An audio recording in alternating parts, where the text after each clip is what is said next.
We're in the bottom of the second inning with a score. Rose-Hulman 1, Anderson nothing, and so far so good for Alex Lewandowski. Alec has retired the first 4 on a couple of groundouts. Nice play by Rodak in the first inning, a fly out, and now the pop-up on the infield. We have to be very encouraged with the way Alec is throwing early. Simply, you look at his season numbers, they don't spell out a lot of success this year.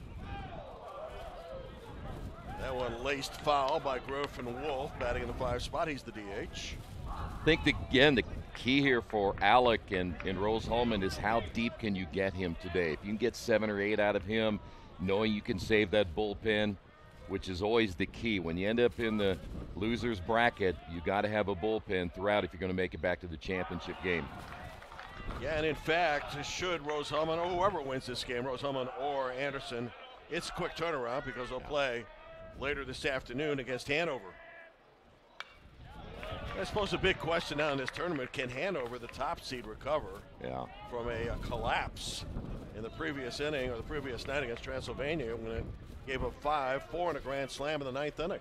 Yeah, that is really tough in an emotional standpoint, and knowing that you got to come back down, find a way to win. I still feel for some reason, and again, I'm not favoring Transylvania in any way, but the way they played those last 4 games of the regular season, they have to be thinking we've got something to prove here that we didn't choke at the end of the year. Toward right field.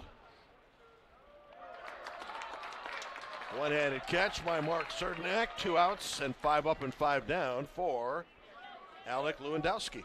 You know, one other thing about Transylvania, and I know we'll get a chance to see them in the championship round, you just look at their lineup, they're just so good. And they've got maybe the best player in the league, probably be the MVP when it's all said and done, but their batting lineup is just so good that at the end of the year, I think that was just kind of a fluke where they just weren't hitting the baseball like they had all year long. Yeah, and the irony of that, as you watch Jed Donaldson, the catcher, bat here, batting in the 6th hole, is that their best player, Youngblood, struck out in that 9th inning on 3 pitches, and then it was Mitchum, of all people, that launched a grand slam to tie the game. Yeah. This is a weird game. I mean, you know that as well as I do, that you see so many different things in the game of baseball that you just scratch your head. Yeah. How did Youngblood go 0 against Earlham? Try to figure that one out. Doesn't make sense, does it? No, it doesn't. Youngblood is on the map of a lot of Major League Baseball scouts who have seen every game he has played. Yeah, and should be. I mean, he's an excellent fielder. You look at the way he swings the bat, I would certainly give him a look. 3 balls, 2 strikes. Connor Gordon hoping a chance to hit next. Elimination game between 3rd-seeded Rose-Hulman, 5th-seeded Anderson.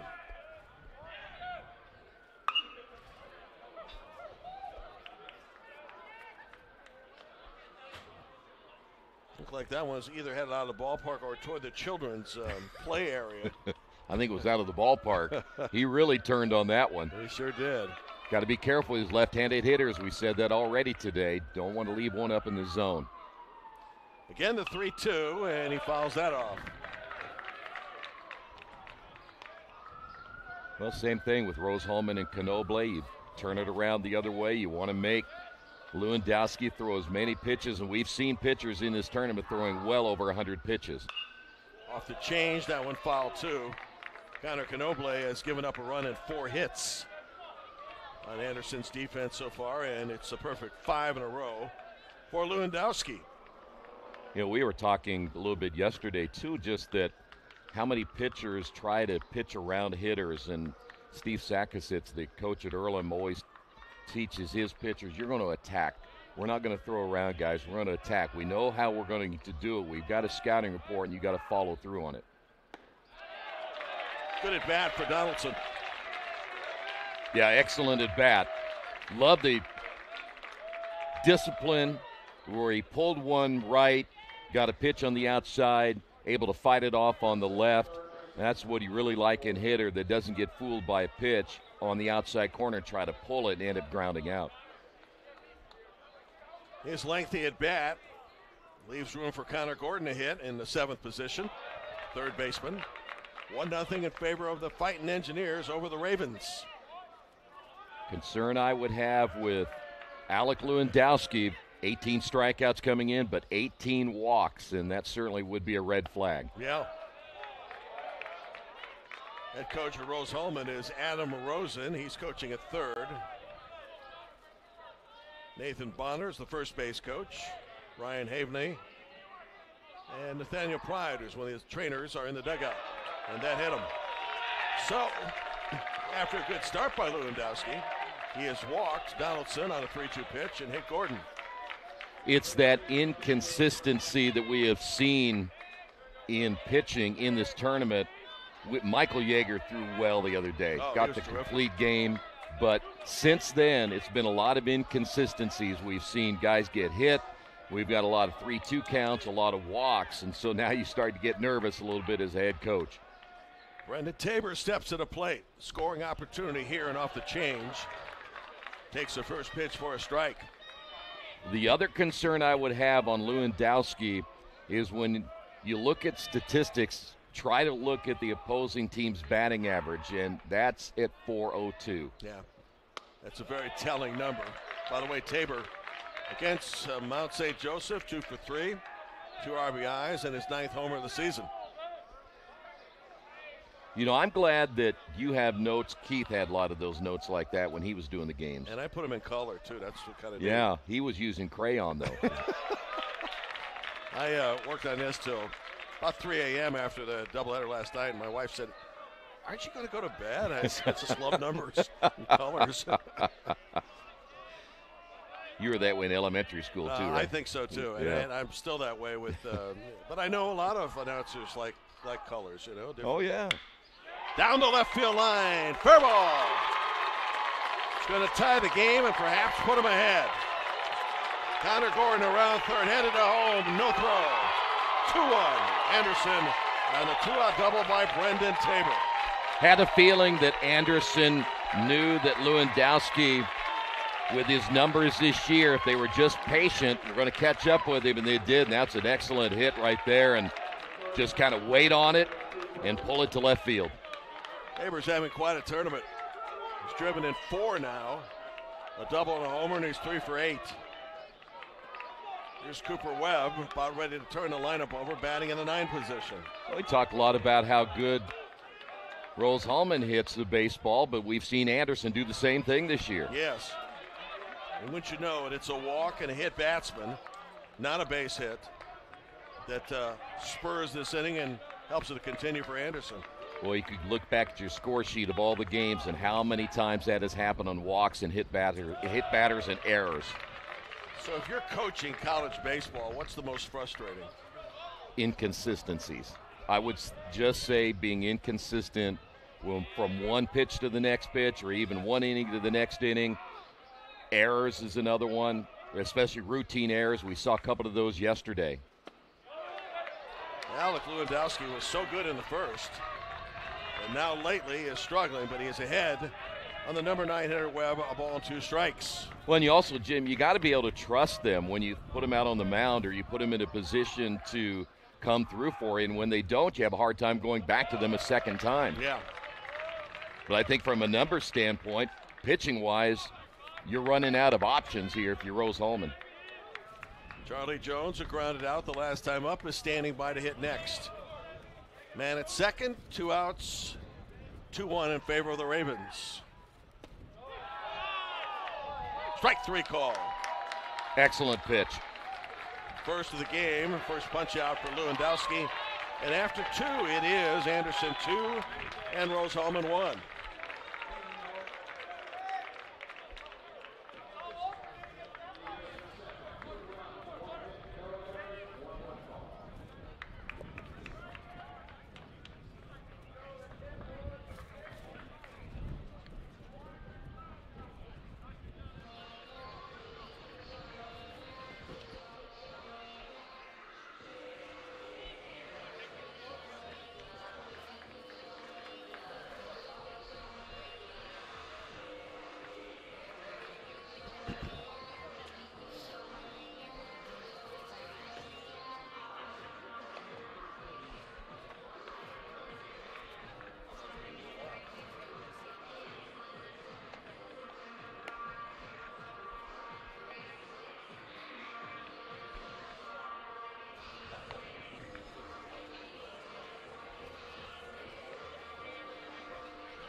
Welcome back to HCAC TV, top of the third. Troy Darengowski, Jim Barber back with you. 2-1 lead in favor of Anderson. Our mission is to restore respect to the umpires and recognize them as authorities on the field. Thanks to them, without them, we don't play. Sportsmanship is everybody's job. Peter Rogers leading off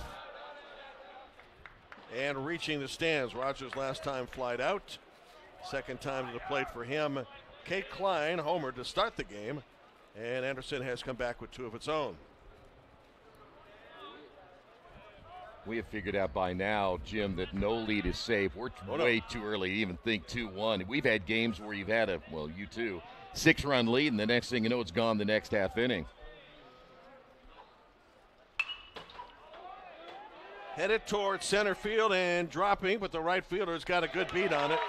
And Cooper Webb hauls it away, 1 out. Yeah, well, Webb was struggling with that one as well. You could kind of tell he was a little bit unsure where he wanted to go. But again, we saw him earlier, had a little bit of an issue with a couple of balls hit that way, so he's a little more cautious this time. Yes, that's the third outfield putout for the Anderson defense. Tabor, Dorton, and Webb are left center to right. It's Gordon, Reed, Jones, Smitherman, third to first, Knoble pitching, and Jed Downham catching. Shading him towards second base. There's a big gap between short and third. Likely they're not expecting Rodak to hit that way anyway. But we see a lot of pull hitting in this tournament. Oh, yeah. Or going the opposite way, I should say. 2-0 pitch, spanked to center field and hit well. Carrying all the way to the fence and over the fence for a ground rule double for Calder, Couillard, Rodak. Lefty, good hit again. And again, the ball's going to be carrying. I'm a little surprised the outfielders aren't playing even deeper. Really? I am. I tell you what, I'd play out, come in, because I have a better chance of getting to a ball full speed coming in than I do trying to get a ball in the gap like that. And we've now seen Anderson outfielders having difficult times reading where that ball is coming off the bat. Yeah, that's the 5th hit already for the Fighting Engineers. Brings up Connor O'Connell, who singled back in the first.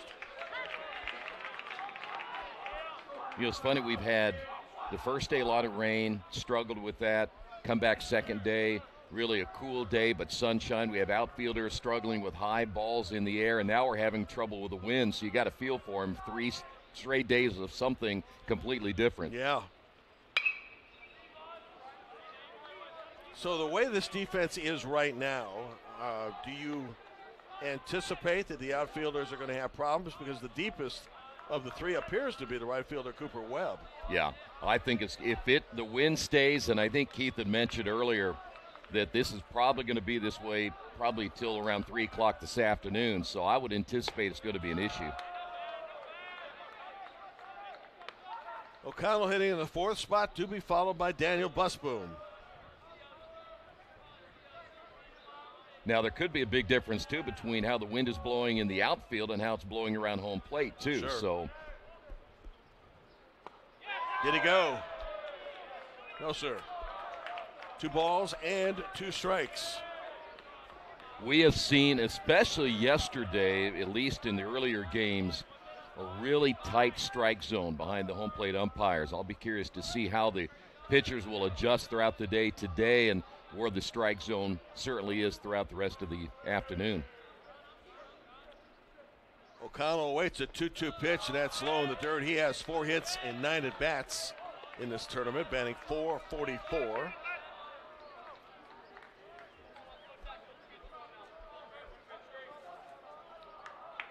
So Knoble comes back with here on a 3-2 pitch.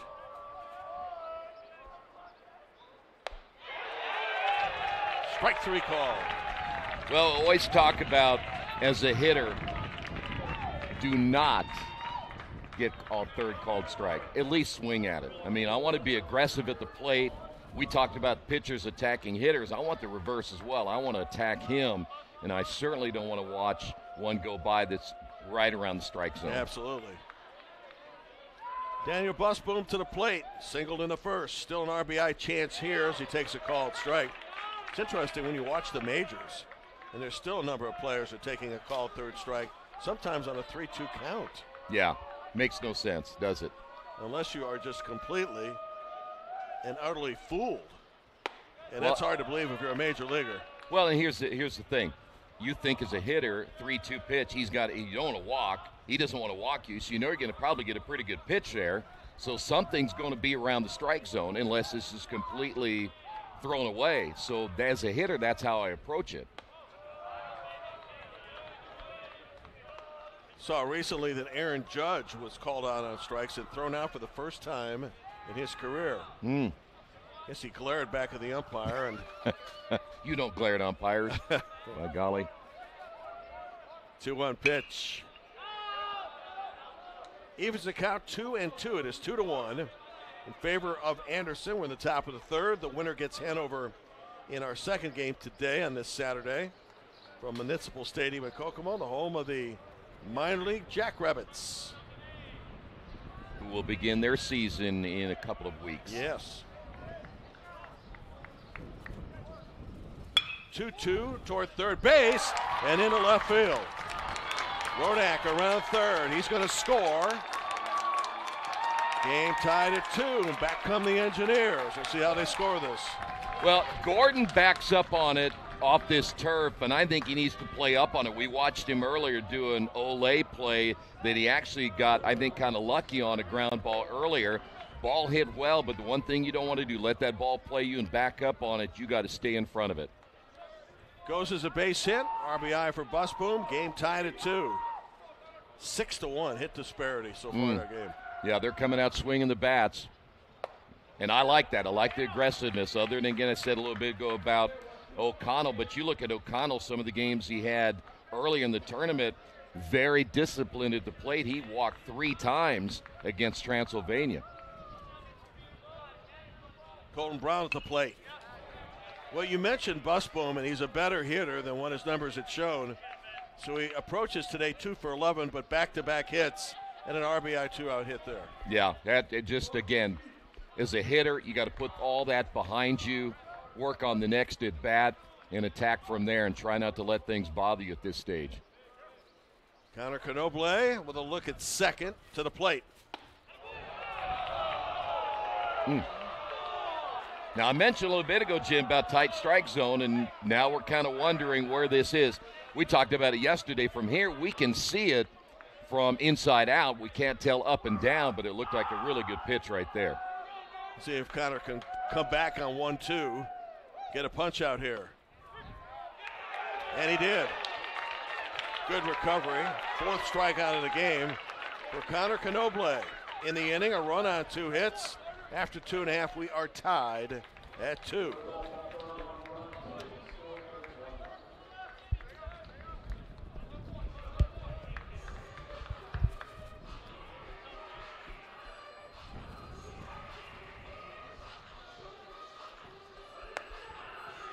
Jerry, we feel for you, man.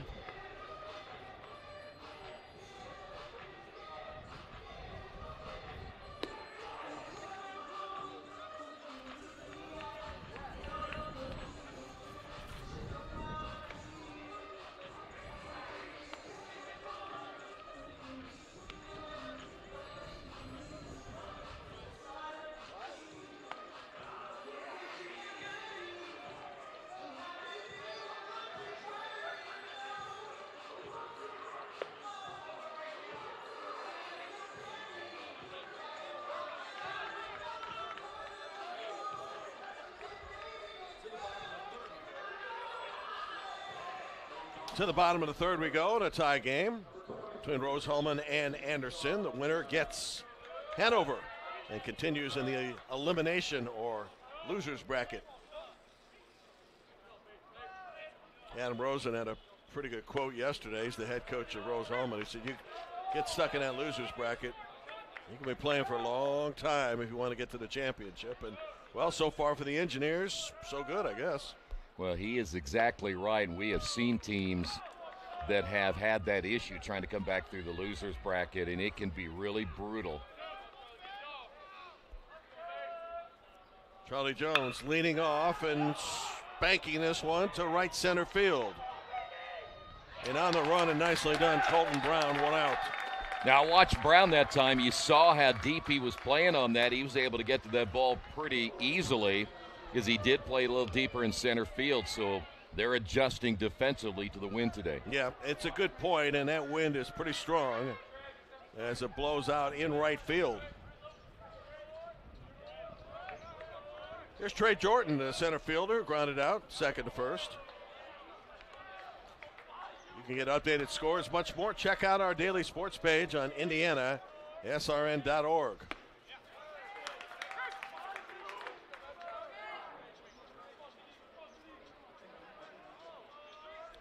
Tyler Smitherman will follow. Boy, and he swung a hot bat yesterday in the game we called, I think it was game 2, and he was a pivotal right-handed batter there for the Ravens. And that guy can crush the baseball if he gets a hold of one. Yeah, 3 for 3, 3 knocked in, got a double. Trey Dorton, who's at the plate out of Westfield, not too terribly far from here. Had an excellent tournament so far. Dorton is 4 of 8. 2 runs batted in, batting .500. And it's a small sample supply, but 3 games. Your team's still alive. You're going to get some more ABs. Opposite field, left field. Short and left are converting. And it'll be Cade Klein to handle it. 2 outs, and that is the 5th. Check that 4th outfield put out. You know, Jamie, talk about being a small sample size, which is true, but you always got to remember you're facing a 1 or number 2 generally in those first couple of games, so you kind of get really some true numbers. I like the helmets, by the way. They're different, aren't they? Like the little patches they get for doing things. Yeah, it's like football, right? It is. Line drive right at Connor O'Connell, and it's 3 up, 3 down for pitcher Alec Lewandowski. Got a good one so far after 3, 2-2.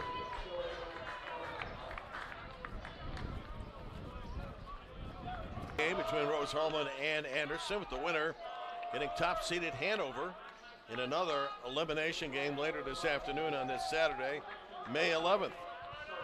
Mark Cernak to lead off, Jonathan Oliger, and then Mason Rasmussen to follow. 2-6-0 for Rose-Hulman. 2 runs, a hit. That being a 2-out double by Brendan Tabor for Anderson. Saw Knobley open up that time with a breaking pitch.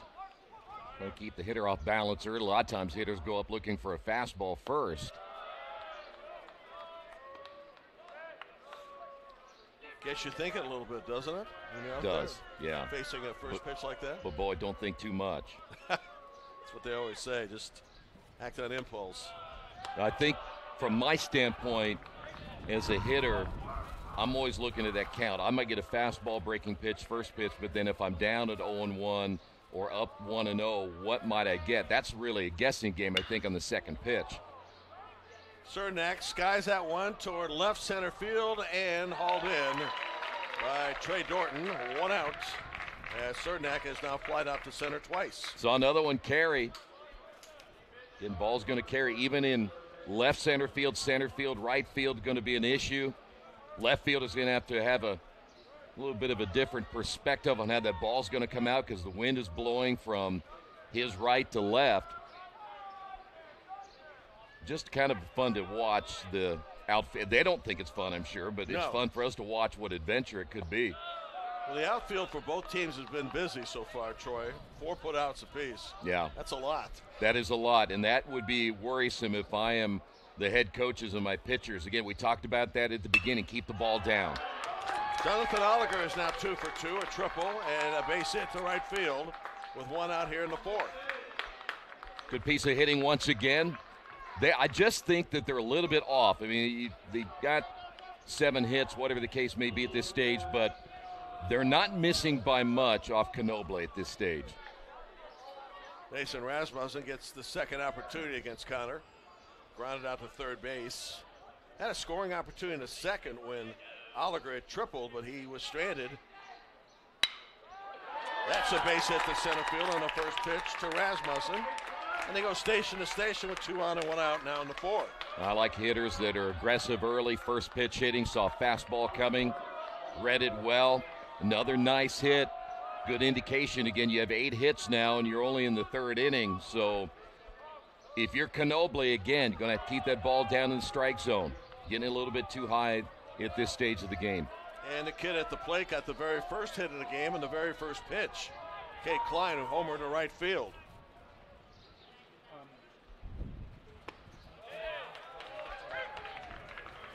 Rose is not a team that's going to run a lot, but I'll tell you what, I would be a huge distraction both at first and second for Knoble. I want him to think more about me than I do the hitter, and maybe he'll make a mistake. He's got a pretty good view of the base runner at first as well, being a left-handed hitter. To the right side of the infield, they'll go for a force at second. So that eliminates Mason Rasmussen. Jonathan Oliger to third. On the fielder's choice, Kate Klein to first now, 2 outs in the 4th.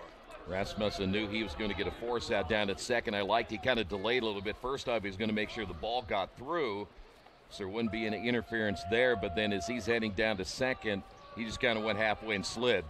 There's no reason to run all the way down there, right? No. RBI situation for Pete Rogers, who's 0 for 2. Flew out to center, flew out to right. Peter hails from Merrick, New York. He's a civil engineer, major.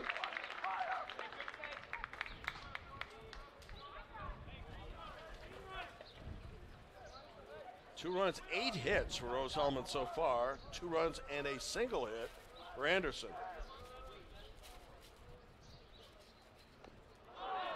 And the bases now are loaded. I think we need to go back and see how many hitters have been hit in this tournament, and it's a huge number. Oh, it is. You got 6 tournament teams. Figure what, an average of maybe 6 a team? Probably. 36, close to 40? Yeah. That's a lot. It is a lot. I like the idea of pitching inside.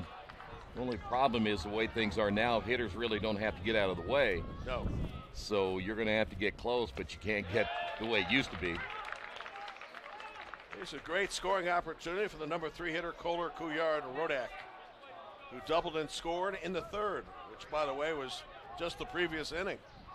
And again, as you mentioned earlier, swinging a hot bat. Good RBI chance, stroke towards center field. Trey Dorton, and then has to dive for it and make the catch. I don't know if the wind held it up or he misjudged, but got the job done. Probably thinking, I'm going to back up on this, because the one thing that is hard for the outfielders is a ball that's hit right at you, and that happened right there, but good adjustment to make the catch. So Rose-Hulman leaves the bases loaded and now is left on 7 in 4 innings. Through 3.5, we stay tied.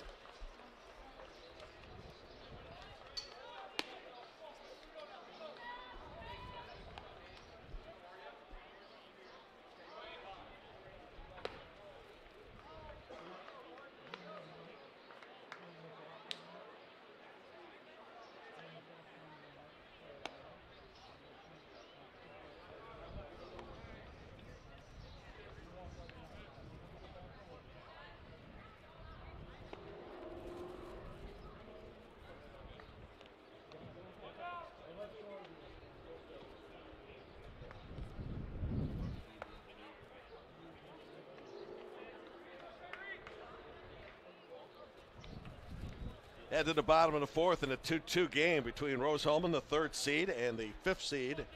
Anderson Ravens, who set up the middle of the order, Justin Reed, Griffin Wolf, and Jed Donaldson. So we've gone through 3.5.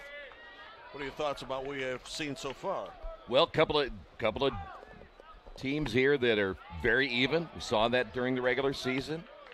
Your pitching guys a little bit different. When you look at Knoble, he's had a solid year. Lewandowski's had a rough year. Uh-oh. Hit the left field and carrying for the moment, but Kate Klein draws it in with one hand, 1 out. What might be the biggest surprise here is for a plus 300 Anderson team off a pitcher like Lewandowski, who has a opposing batting average over 400. You have just 1 hit. Yeah. So that is maybe a really big surprise at this stage. Out hit 8-1. Yeah. And yet we're tied at 2. Here's Wolf. Base hit, and that is hit number 2 now for the Ravens. That might be the idea for the Ravens right now until they get maybe a couple of extra base runners. You see that first pitch, we talked about that before, that first pitch might be the best you're going to see in the sequence, so let's take a rip at it. If I see a fastball and Lewandowski's not really overpowering, nope. So I'm going to maybe take a shot at that first pitch. Jed Donaldson steps to the plate, didn't get a shot the last time up because he walked and scored to start a 2-out, 2-run rally.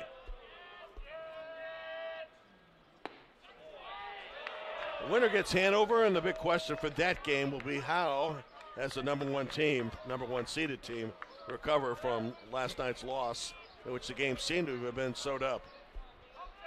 Yeah, that is going to be interesting. On the overthrow, advancing to second base is Griffin Wolf. Boy, how many times have we have looked back at some of my score sheets and looked at games where there's an E here and an E there or a wild pitch, and these are the times where you just cannot make those mistakes because now everything is accentuated even more, and you kind of look back on it and say, oh yeah, that error caused them to give up 4 runs. And you wonder how they're feeling because this is a win in advance or win or go home game. Base hit right field. Wolf around third, they're going to send him home. Here comes the throw to the plate. Bang, bang, no, cut off. And Anderson regains the lead 3-2 on a Jed Donaldson base hit to right. We'll have to wait to see how the half inning ends out, but that's a prime example right there. You have the throwing error at first base, scoring position. Next guy sees the pitch he likes, lines it into right field. All of a sudden, 3-2 just like that. Yep. Wolf scoring for the first time today brings up Connor Gordon. You know, they keep doing this. I'm going to look pretty smart doing this after a while. Yeah. I'll get in Keith's league now. I always thought you were pretty smart. Well, come on now. Connor Gordon hit by a pitch in the second. So now the hit disparity is 8-3. It's a little closer. But more importantly, the Ravens have the lead at 3-2. Although I was told moments ago that if I don't kind of settle down a little bit, Keith is going to go to the bullpen in the announcer's area. So he's got 2 guys warming up. Well, we like Sean a lot, but I don't think they're going to make a change.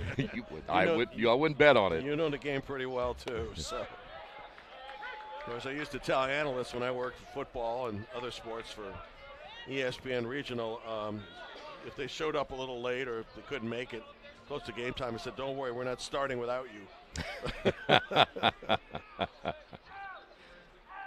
A ball, 2 strikes with a man out in the 4th. Down the right field line and just foul past the diving Connor O'Connell.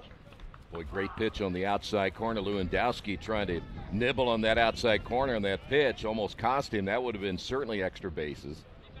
It is Klein, Brown, and Cernak in the outfield for Rose-Hulman. Oliger, Rogers, Rodak, O'Connell, third to first. Pitcher Lewandowski, Rasmussen, the catcher.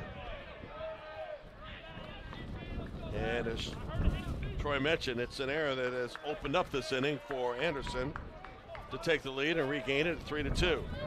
You know, one other pattern you see a lot these days, too, is you'll end up getting the first 2 outs, and the next thing, everything kind of falls apart from there. We've seen that a lot in this tournament, too. Well, you wonder, is it a matter of the defense and pitching relaxing a little bit, or the offense digging in a little bit more and being focused, or maybe none of the above? Well, you see it in every sport, though. Once the floodgates open, yes, it's hard to get it stopped. Grounder to short, should end the inning, and does on a double play. Well done, started by Peter Rogers, and after 4, it is Anderson 3, Rose-Hulman 2. Now, that's funny because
Move on to the top of the fifth. A reminder, Boilermakers Local 374 represents highly skilled, highly motivated workers in field construction and metal fabrication throughout the state of Indiana. Start your career with them.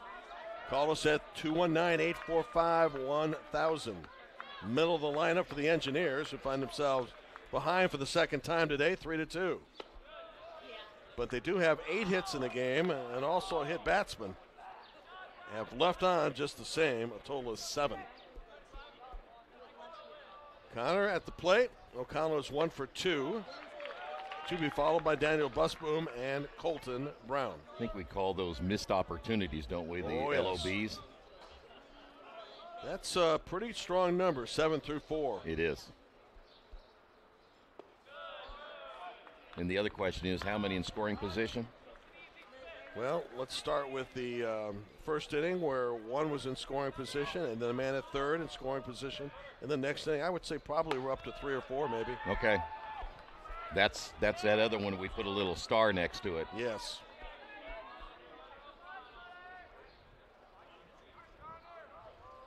Three balls and a strike.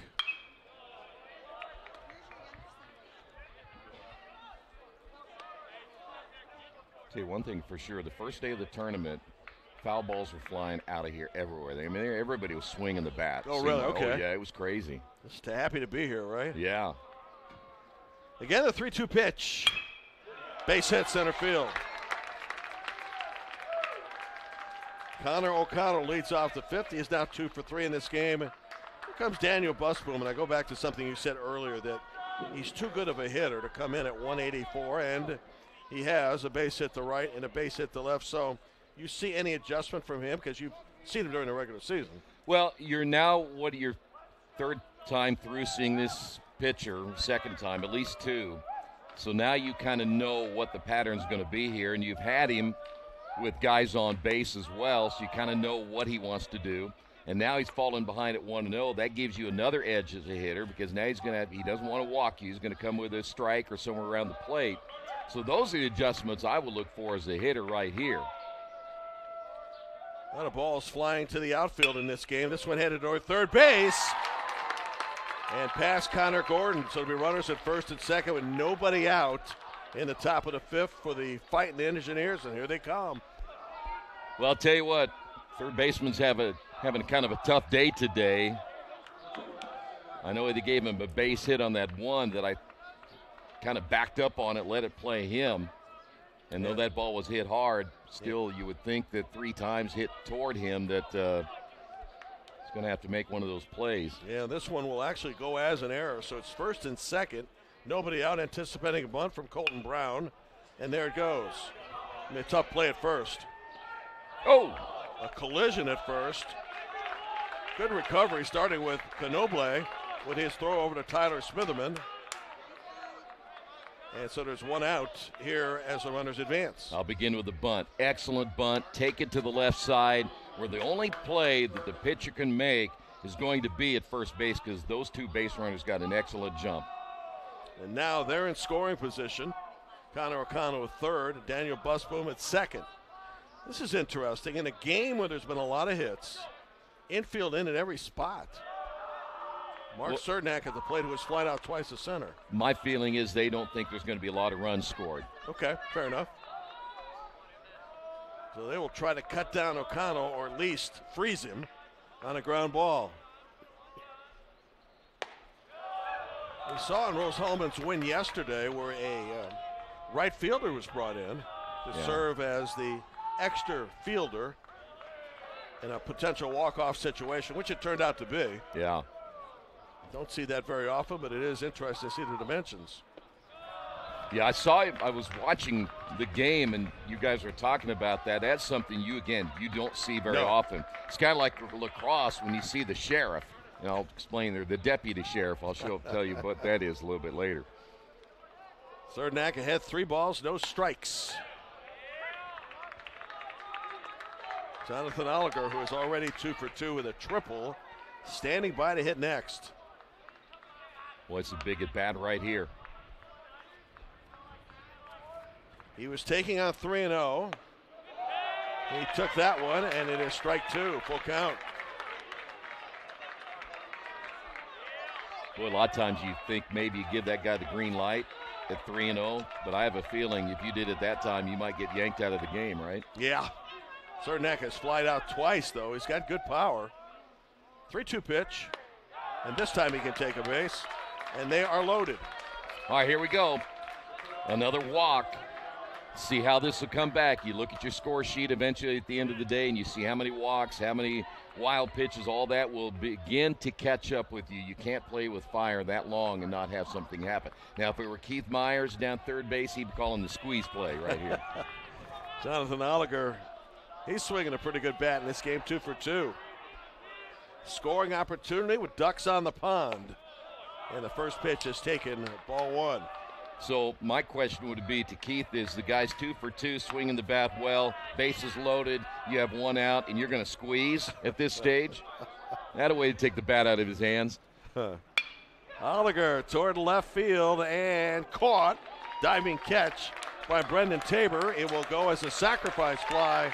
We are tied again. They're going to protest at third base to see if, in fact, the runner left too early.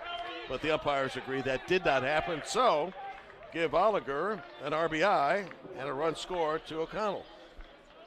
Well, I'll tell you what, watching the left fielder again, just some indecision on where that ball was going to be located when it came off the bat, and you can kind of tell he was like, outfielders will tell you they don't like those balls hit directly at them because it is so hard to read coming off the bat, but he did a nice job in recovering.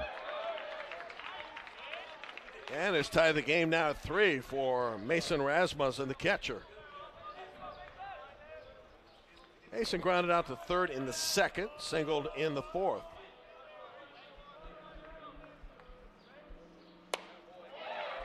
He has 5 hits in the regional out of Lake Barrington, Illinois.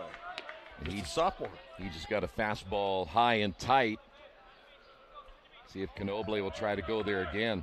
He'll have to protect here on 2 strikes with 2 outs. The pitch. Strike 3 called. Connor Knoble has ended 3 of the 5 innings so far, Trey, with a strikeout. Again, I'm thinking I'm 0-2, and we have seen hitters already, Jim, that have watched a good pitch go by. If it's around the plate, swing that bat. Not like the majors where typically they'll waste one. They're coming right after you. They are, yep. Halfway through in a 3-3 tie.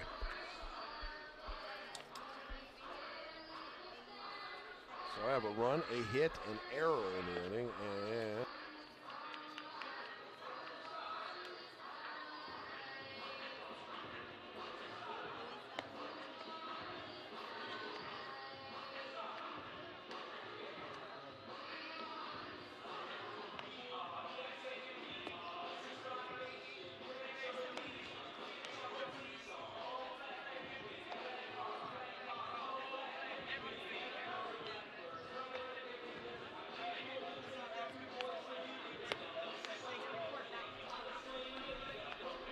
on to the bottom of the 5th. A reminder, Passion to Care is dedicated to helping you care for a loved one.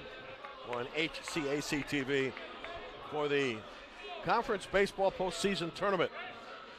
The games have been highly competitive. Lots of hits.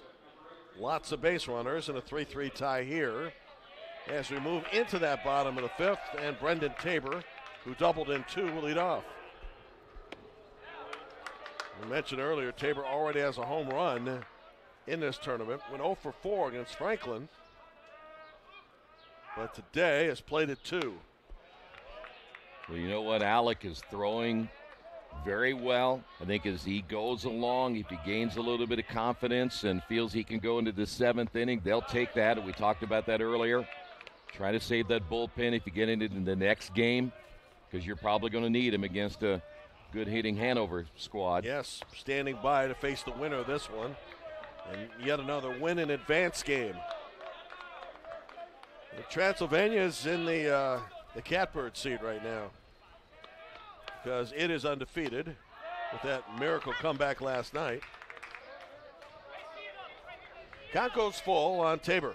To be followed by Cooper Webb and back to the top of the order.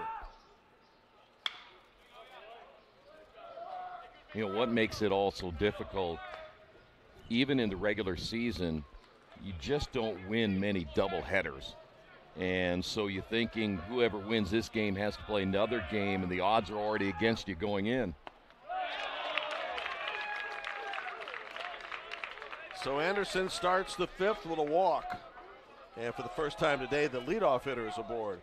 So let's see how much issuing a pass matters in another run. And there are a lot of people in the majors who feel that a walk, particularly when it starts an inning, if you're on the defensive side of the ball, it could be a disaster.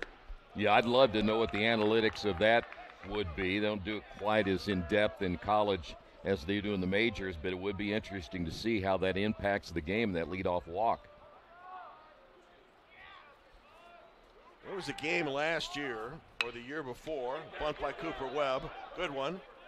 Sacrifice moving Brendan Tabor over to second, in which the Atlanta Braves reached double figures in walks against the Cubs. Really? The Cubs won the game. Hit totals were, with the run totals, were something like 12 runs on 6 hits, and something you might see in Little League. Right. So it can happen to the best. Well, you see enough of this, and again, you kind of shake your head. I think we talked earlier, we did a college or high school basketball game earlier this year where the winning team had 35 turnovers. So you explain that one to me, okay? And people want to get into coaching. Oh, my. That's the dumbest thing you can do. Charlie Jones at the plate, robbed by an excellent play by Rodak in the first. And he is flown out to center. Scoring opportunity right now for the Ravens with one out in the fifth. I think if I were to do it over again, I might be an assistant coach, because then when the game's over, I can just go home and forget it. Yes. Not head coaches. And yet they're lined up. They're stacked up like planes in Chicago. You'd be around the folks in the Final Four in the NCAA tournament, and you'd be astonished how many guys have their resumes and briefcases out in the lobby. Oh, yeah. Just to get a chance to talk. Exactly. They just don't know what they're getting into, Jim. Yeah, my first reaction was, why? But why? It's in the blood. 3 balls, 1 strike on Charlie Jones. Yeah, we'll give them a couple years. They'll figure it out. I need to change professions. Jones from Lake County, Indiana. Andrean High School up in Merrillville. And he is aboard for the first time today. So 2 walks and a sacrifice in the inning. Well, here we go. Back to just talked about Lewandowski and a little bit of confidence. Now he's walked a couple in the inning. Going to have to recover here quickly. And that's why you have a meeting.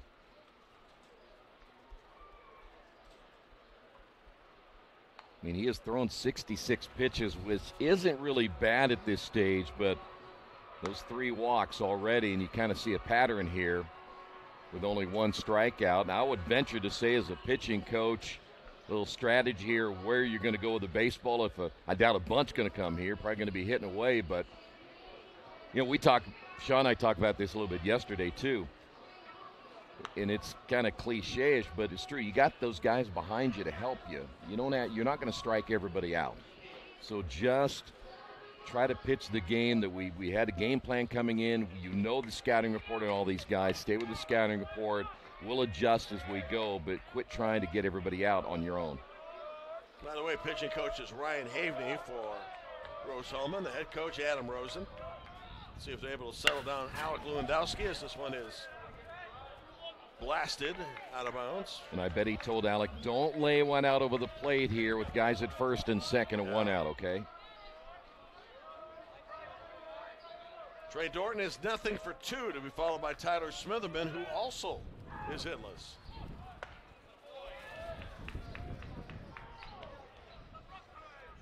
We need to ask our resident pitcher in the press box, when a guy squares to bunt and you're throwing, do your eyes take off the catcher and see him more than you do the glove?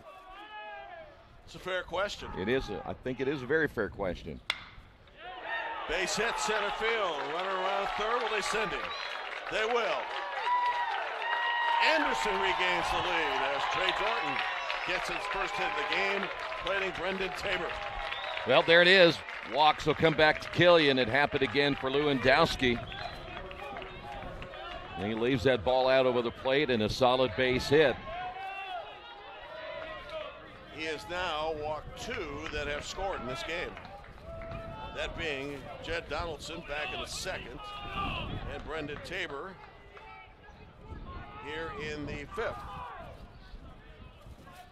So 4-3 in favor of the Ravens. Opposite field, that's going to drop into right field. Runner around third, they're going to put on the stop sign, and the bases are loaded as Tyler Smitherman comes through. And now, Trey, you've got your 2 and 3 hitters starting to connect. Boy, I tell you what, and I like the play. Base to base, don't get that second out at home plate if you don't have to. Now you're swinging the bat well. Lewandowski's probably second-guessing himself a little bit. You had the meeting. There is a left-hander in the bullpen.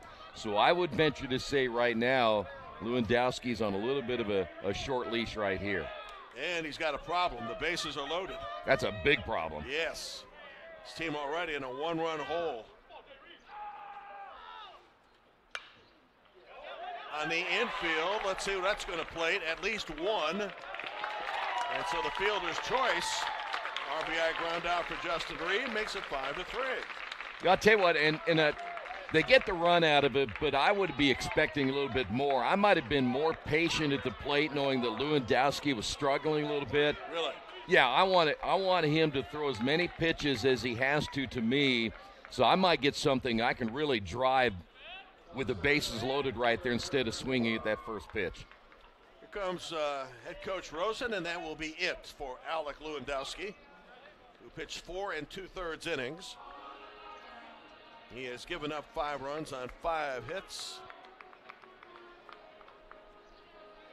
And we may be seeing a left-hander here momentarily. Good sportsmanship from Alec, who just hands the ball to his reliever. 5-3 in favor of Anderson.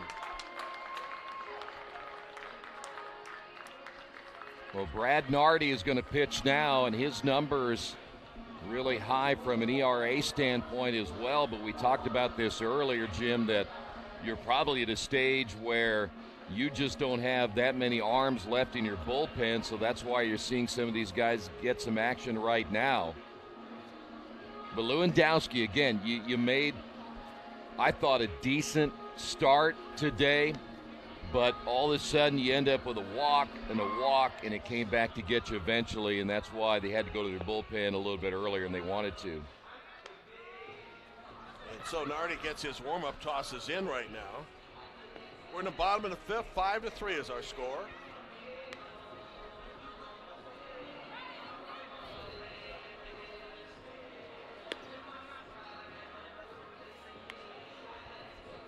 And Brad Nardi will try to stymie this Anderson attack, which doesn't have a lot of hits, but has made the walks pay.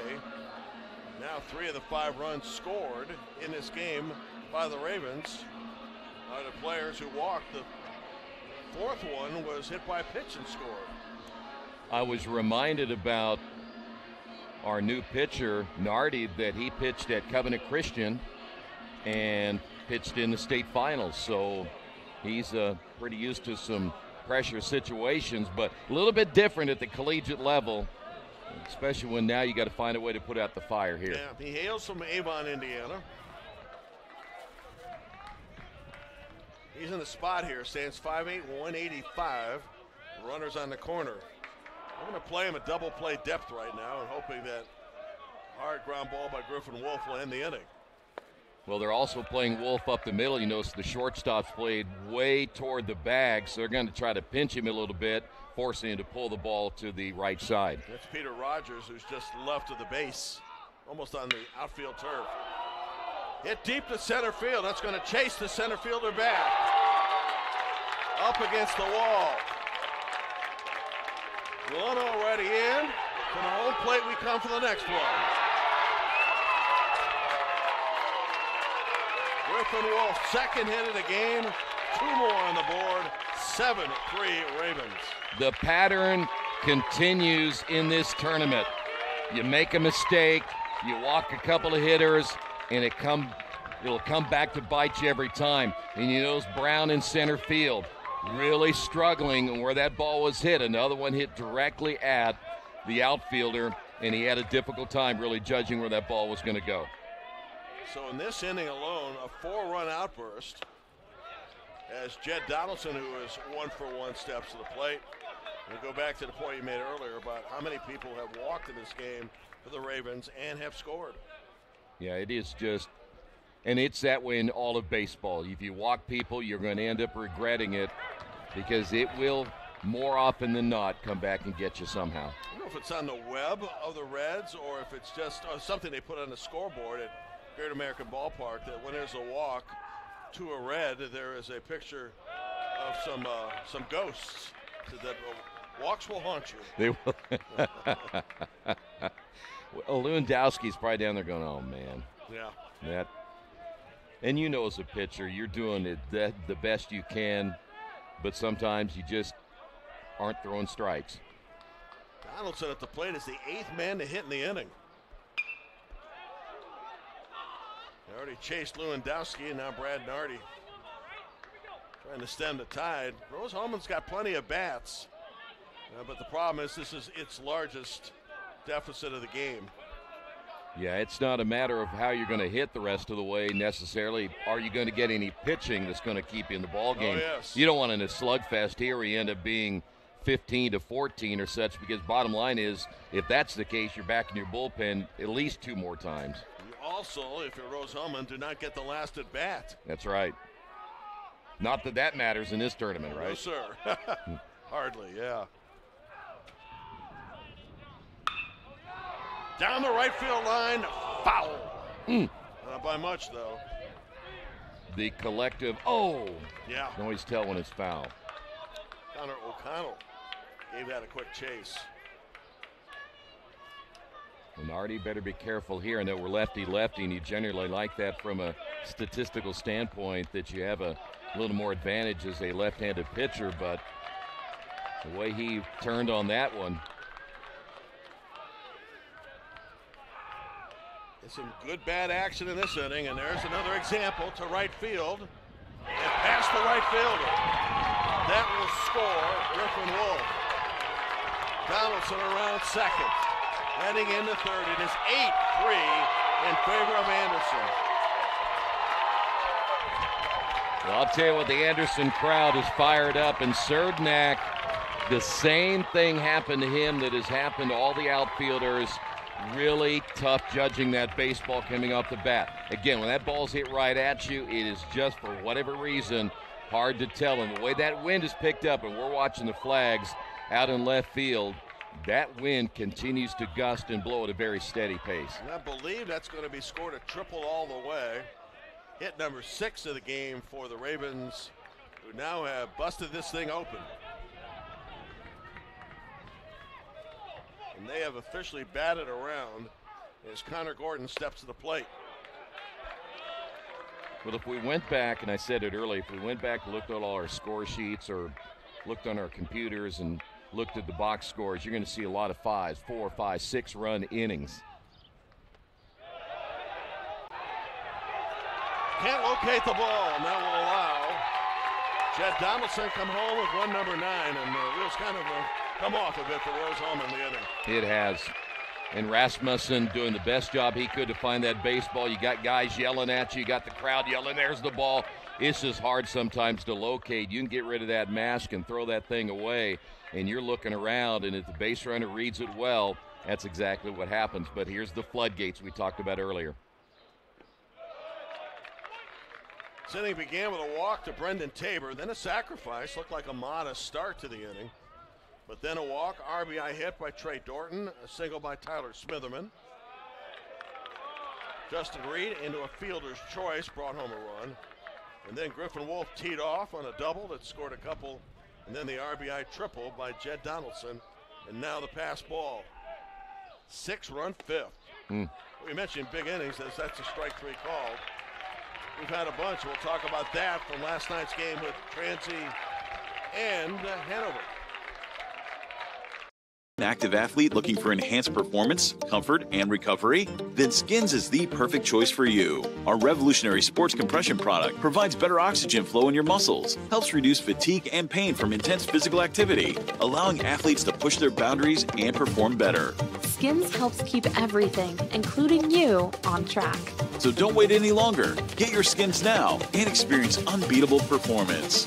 Take your game to the next level with Skins. This is the hotel breakfast. It looked different online. Do you children like eggs? Here, they make your bones grow. It'll be fine. It's gonna be fine. All right, guys. Look alive. Is it fine, Daryl? I'm starving. When free hot breakfast can make or break your day, it matters where you stay. Go get him. Hampton by Hilton. Hilton for the stay. Are you ready? To climb higher. At Mount St. Joseph University, we think you are. With new state-of-the-art facilities, expert coaches and mentors, our top-ranked teams will provide the perfect challenge to test your skills. But it's not just about winning. It's about becoming the best version of yourself. That's what we're all about. Here at the Mount. Anderson with 6 in the 5th. Look at AU and I think of my nephew and niece, but that's inaccurate. Well, it feels like we're in Alabama, doesn't it? That 6-run inning compares with Transy's 6 last night in the 10th, which followed 5 in the 9th and preceded 4 by Hanover in the 10th. So you're talking about big run innings before we had left. There have been several. You know, I know this might sound kind of strange to say this, but I thought it was kind of normal over the first couple of days, and then Sean gets here, you get here, and all of a sudden everything has gone wacky. Is there some correlation to all the weirdness? Or? I don't know, but nobody is safe in this booth. That's for sure. No, never. Rose-Hulman needs a lot of people that have played. And this is the man who started the game well with a win-aided home run to right field. That's Cade Klein, who's 1 for 3 in the game. Engineers have the bats to do it, but now they're down 6. Well, if you're on the other side and you have Canoble, again, you want to save your bullpen. If you're the Ravens as well, you're just asking him, throw strikes. We have already seen what is happening when you walk guys on the other side. You don't want to repeat this. You don't want to give Rose-Hulman any life whatsoever the rest of the way. They have such good pitching in the major leagues, and yet there are these sore arm problems, the injuries that now have set a widespread panic among general managers and owners. I wonder sometimes if they don't rely on their fielders enough. Everybody's clocked at 99, and 99 with a break on the ball and everything. Maybe that just wears on the arm. I don't know. Well, it has to eventually. I mean, the body isn't meant to do that with your arm. That's why softball players don't have the same issues as baseball players do from a pitching standpoint. That's a base hit to right field past the diving Charlie Jones. And so to start the 6th, the Engineers had the leadoff man aboard. And I've often wondered that myself. We know that athletes today they have nutritionists and trainers and everything else. But in Major League Baseball, if they go 5 innings, it's a quality start. Yes. Where when you and I grew up, and Keith grew up way back in the 1800s, you could actually throw a complete game, and Bob Gibson would throw, 25 complete games in a year. Those guys, you just don't have that anymore. Can't help but wonder if the game wouldn't be more attractive if you could get to people that made their bones by pitching, like the Marichals and the Gibsons, Nolan Ryan, for example, who pitched well into his 40s. So my question is then why? Why has the game changed that much where we have such a specialty on middle relievers and closers and such, and the starters really don't, and yet they're still getting hurt only throwing 5 innings? Yeah, it's a fair question. Maybe they'll find an answer to it. 10 hits down the game for the Engineers. Peter Rogers tempted, and he went around. I was going to say tempted to go after that one. He did not. And it's a called strike 1 and 2. Jimmy, what they're saying now is the pitch clock is causing the issues. Yes, that is another argument. And I'm not sure I buy it completely. I mean, they are sped up a little bit, but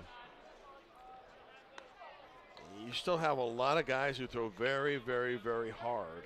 Yeah. And You know, find somebody throwing 99 nowadays is pretty commonplace.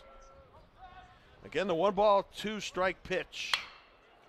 Line to third base, chance for a double play. Oh! And instead, Gordon's throw gets away. It'll be an error on Connor, who gets the put out, but allows Kate Klein to advance to second on the errant throw. You know, I have a 9-3 lead. I'm not so worried about the guy at first base. I know Gordon wants to make that play, but I really don't need to make that play, so I'm going to put it in my pocket and just live for another day. You got an out there. You potentially, if you leave him at first base, you potentially get a double play right here. You do. Nothing hurt. Calder, Couillard, Rodak, who is 1 for 3, a double and a run scored.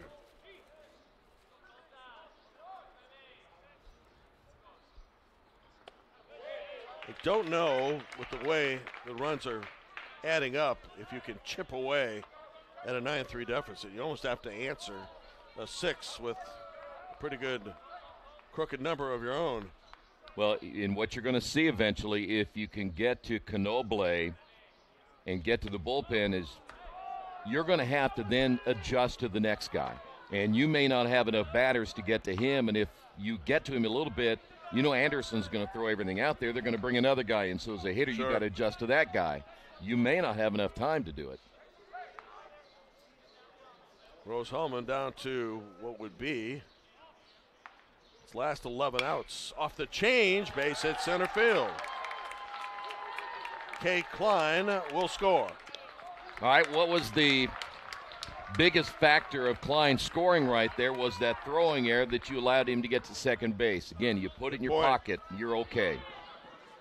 You're no worse than first and second at that stage if he gets the base hit right there. And, of course, the scenario could have changed for Knoble in the pitching side without a runner at second base. There's a lot of ifs in there, Jim. Yeah. I like to throw ifs out. I see your point, though. If you and I were 6'11", we'd have been in the NBA, too. 2 errors in the game now for Anderson. Still at a comfortable 5-run lead. But I suppose the way we've seen games going lately, maybe that's not comfortable. It is not. Everybody is just on the edge of their seat the entire game. Connor O'Connell is at the plate. He has singled to left, singled to center, and scored. I just hate of course, I didn't win many games as a coach, but anytime you got a lead, you just did not want to give the other team any life whatsoever because you knew eventually something was going to go wrong. Yeah, especially out of the good teams. Yes. Another change up, 2 balls and a strike. Now, I'm not going to pick on Keith much today, but when his team, he just rolled out the ball. He had so much talent, he didn't have to even coach. Opposite field, fly ball to Brendan Tabor. I get a chuckle out of that because the wind happened to die down right there, and he's like, uh-oh. Yeah. Second out of the inning. You know what would be an interesting experiment is that all of us go out there after this first game and take some fly balls and see how fun that is against the wind, huh? Be interesting to talk to the outfielders from both teams after the game. Daniel Busboom now is at the plate. He is 2 for 2. Run batted in and also reached on an error.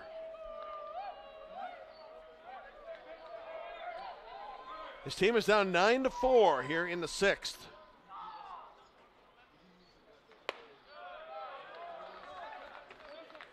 Down 9-4, yet you've out-hit your opponents 11-7. Yeah. And you have 1 less error than they do. If you had 3 walks, a couple errors to take place, you have plenty of base runners. I like the change on 2-0. I mean, you almost think that Busboom might be waiting here. I mean, a walk right now constitute a hit. Daniel is on base 3 times.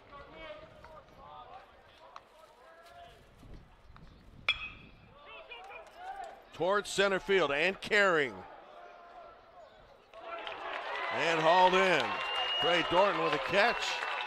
Inning is over. Rose-Hulman able to net 1, and after 5.5, it is 9-4 in favor of the Ravens. At first, me and my mom were struggling. I was trying to pay the bills and trying to take care of my mom at the same time. When I first heard that I can get paid for taking care of my mom, I was kind of skeptical because I had been doing it for so many years without pay. That's when I reached out to Passion to Care. I read all the reviews and I saw that they were #1 in the field. Passion to Care has really, really changed my life. Right now, I take care of my mom 24/7 thanks to Passion to Care. Bottom of the 6th, Anderson 9, Rose-Hulman 4.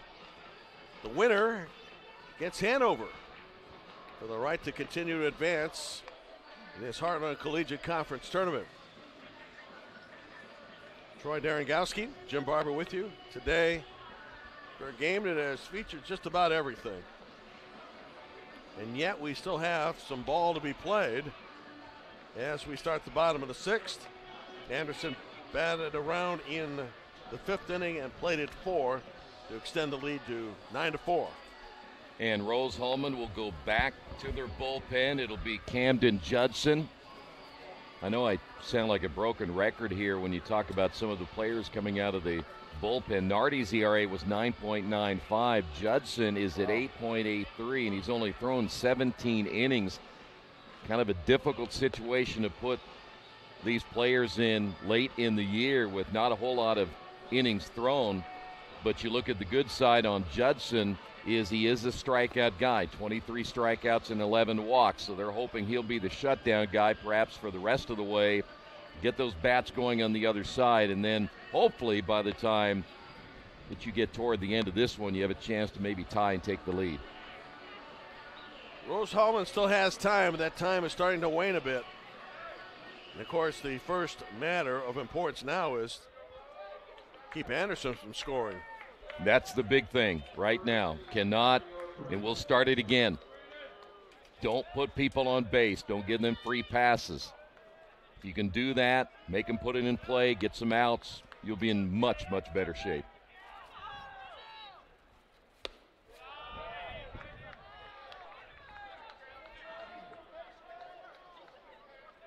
Right now, Anderson in the best shape of all. Hoping to wind up with a second game today. Again, whoever wins this game comes back at 3:30 here on this very network to play in Hanover. And should the winner from this particular round get past the first two, which will not be easy, although the advantage right now is significant for Anderson in this game, there will not be a third game as the losers bracket team that's still alive will be playing tomorrow. Yeah, all of this is happening simply because we had the rain the first day that pushed everything back one game, and we didn't play late that night. This inning begins with a Brendan Tabor walk, which, by the way, is the same way last inning began. And we know how it ended. Yeah. Now, here's the thing. You just saw the walk. He got out ahead of the hitter, and then all of a sudden the strikes aren't there. And now if I'm Anderson, here we go again. I'm going to be patient, making him throw me some strikes before I start swinging any first pitches. Cooper Webb takes that first pitch, a ball. Because I know now that if I get up 2-0, 3-0, of course I'll get the green light there, but if I get up 2-0, you know he's going to have to come something over the plate because he doesn't want to go 3-0. That's a really good cut right there. This game began instantly enough with Rose-Hulman putting a run on the board in the first. And it was 2-2 going to the bottom of the fourth, and now it is 9-4. You mentioned the floodgates have definitely opened. Butter down to third base, and the only play is at first. Jonathan Oliger had a long look, as long as he could get, to Connor O'Connell with the runner. Brendan Tabor advancing to second. Oliger, in fact, if you look at what he's done in this tournament, he's made some excellent plays, and he read that well. He was anticipating that bunt coming because he never left where he was. You thought maybe if he did move back, they would swing away, but he noticed that the hitter was not going to fool him on that whatsoever. So great play by Oliger at third. Charlie Jones at the plate, still looking for his first hit. 0 for 3 against Mount St. Joseph, 0 for 2 against Franklin, and 0 for 2 today, although he has scored a run.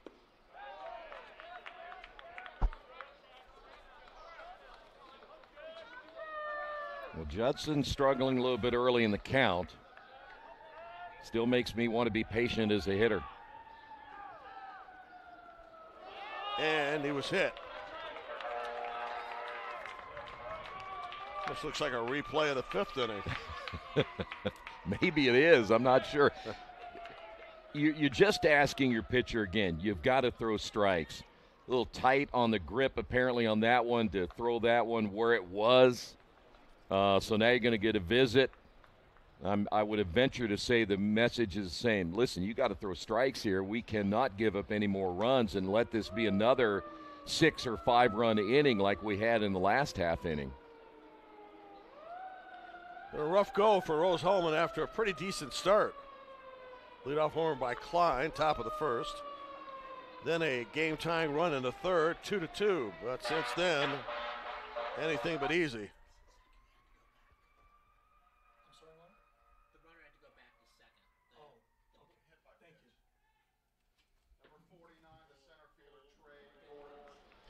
Trey Dorton had a big hit back in the 5th. I say back in the 5th, that was last inning. Seems like it was a long time ago. It does, particularly when the team bats around. Boy, that didn't miss by much. If I'm Judson, I'm like, where did that miss? 2 aboard. Franklin 9-4.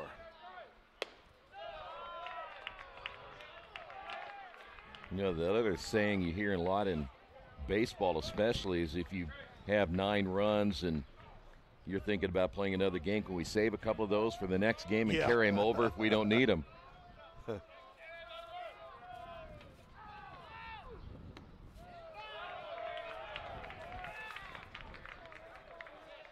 Count goes to 3 balls and no strikes. I don't know much, but I know he won't be swinging here.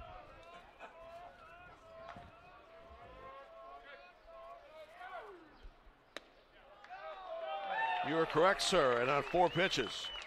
All right.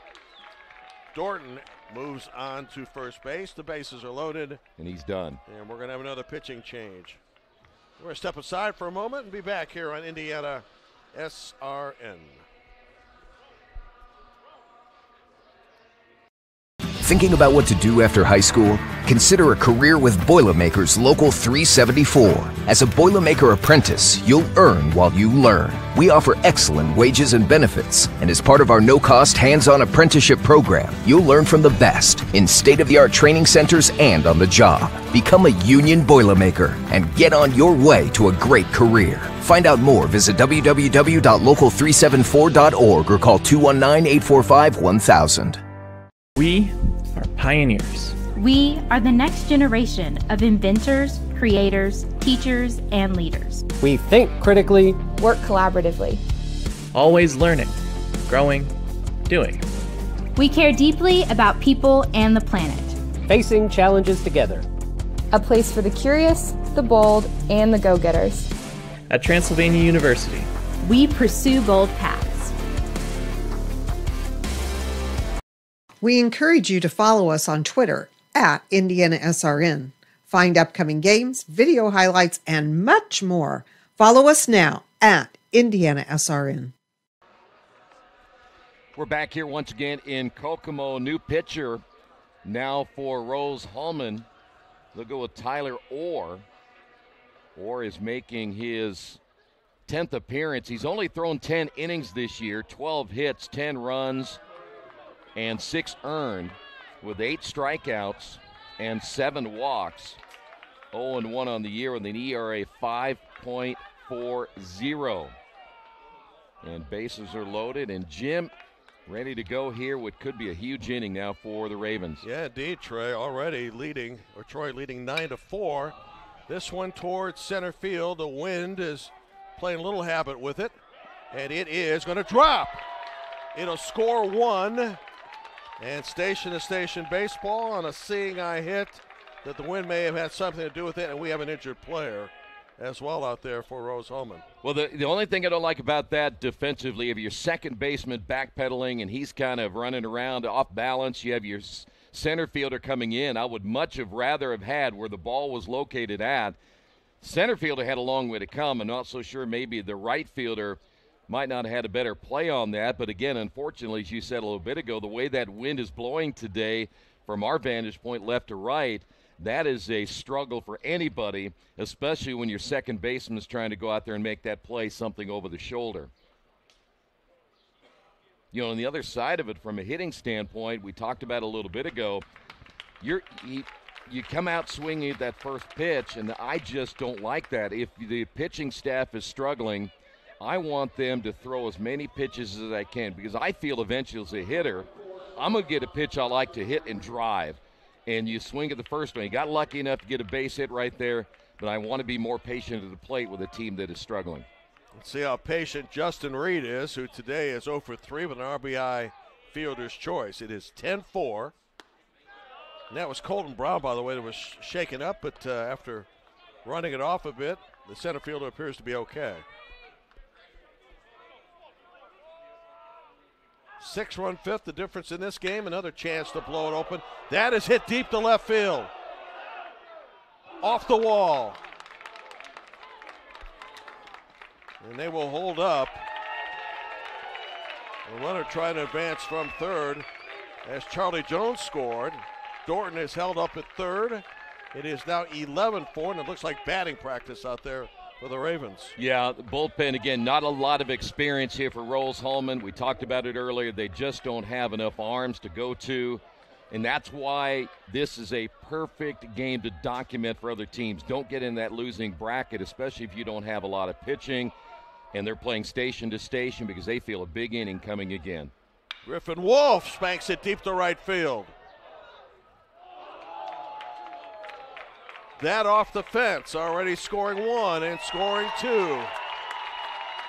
Now the Ravens are getting ready to punch a ticket for a showdown with Hanover. And, Jim, it doesn't take a rocket scientist to just tell people that this bullpen right now, these guys you're bringing in, you don't have a lot of innings, you don't have a lot of experience, and that's really a key as a pitcher.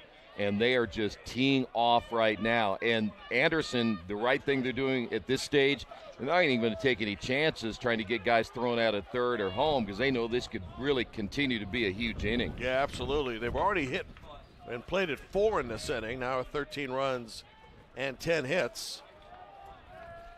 Griffin Wolf with that 2 RBI double has 3 hits in the game and 4 batted in. Jed Donaldson's already been in on the action as well. He has tripled and scored. He has 2 RBIs, 2 hits, and 2 runs scored. I'd be nervous here pitching to a left-handed hitter. Oh, man. Well, and again, the challenge, if this holds up, and we have to qualify everything after we've seen the rally last night for the ages, that if this does hold, Anderson will take a 45-minute break and get ready for Hanover.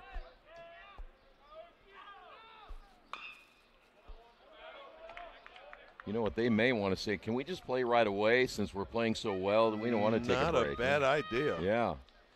This game, amazingly, was tied up at 2 going into the bottom of the 4th. We're in the 6th. It's slowed down to a crawl, and Anderson is having its way.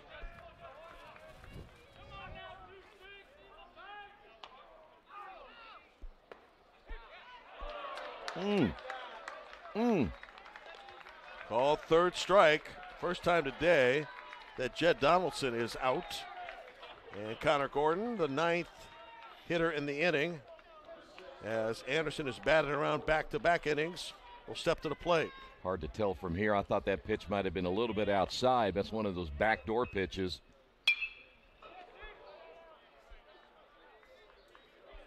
But we talked about it earlier. Again, I want to be aggressive.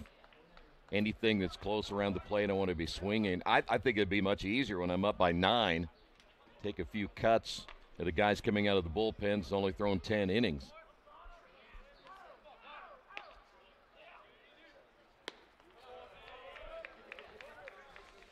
This is almost like what you would see out of an elimination game, though, that sometimes it gets one-sided because the wheels are coming off. You have to go deep into the bullpen if you're the team that's trailing. That one headed to center field, base hit. And that will score 2 more. Well, Jim, I got to tell you, and again, when you look at the numbers, there's a reason why somebody has a 9.76 ERA and why a team is batting over 400 against them. Tyler Orr this year in limited action, 10 innings. The other team's batting 324 against him. Brad Nardi, 361 against him. So it's not a mystery why teams are having success hitting is because the numbers show it coming in. We're going to have another pitching change, and we'll step aside.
New pitcher now for Rose-Hulman, Evan Chung, will be making his 11th start, 13 2/3 innings, giving up 16 hits, 9 runs, 7 earned, 11 strikeouts, and 9 walks on the year. The opposing team hitting at .296 against him this season, and his ERA at 4.61.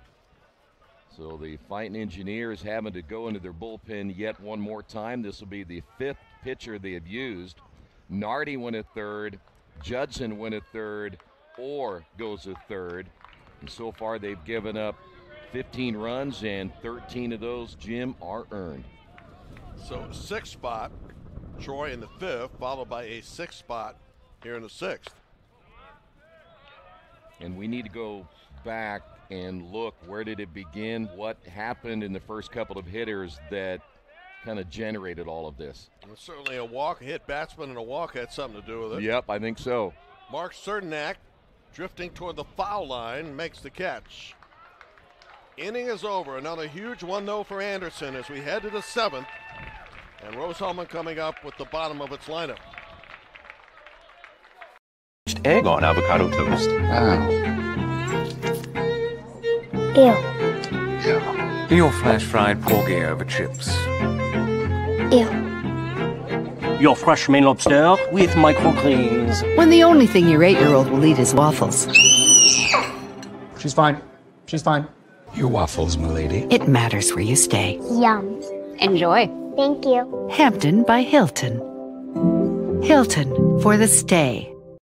A good engineer, a good mathematician, a good scientist can identify problems. But in order to be a great scientist or engineer, you've got to have curiosity and you've got to have creativity, and that's what's going to set you apart. You can't teach curiosity. You just need to encourage your students to be curious. Curious in anything that they do. Curious so that it brings out the innovations, the new ideas. Welcome back once again to a windy day here in Kokomo, where the Anderson Ravens have really set the tone over the last 2 innings, scoring 12 of their 15 runs, each team with 11 hits. And for Rose-Hulman having to go into the bullpen as deep as they have, it really has cost them today. And Jim and I talked about that earlier, that could be the case. You've used all your 1s and your 2s and your 3s trying to get to this point.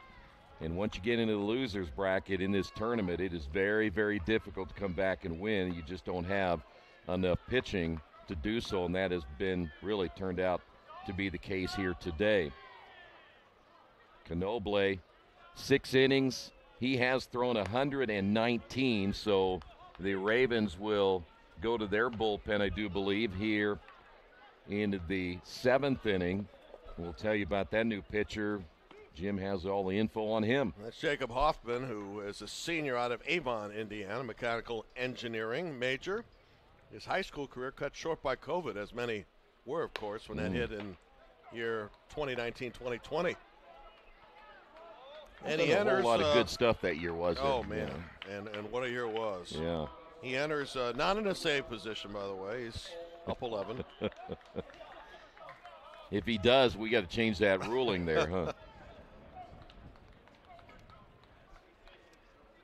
Hanover standing by to face the winner of this one, and right now, with almost all the precincts reporting, it appears to be Anderson set to be the opponent. I'm not sure whether I would have bunt attempt on that. Your third baseman really isn't all that deep. Now he's backing up, but he was pretty much even at the bag the last time out.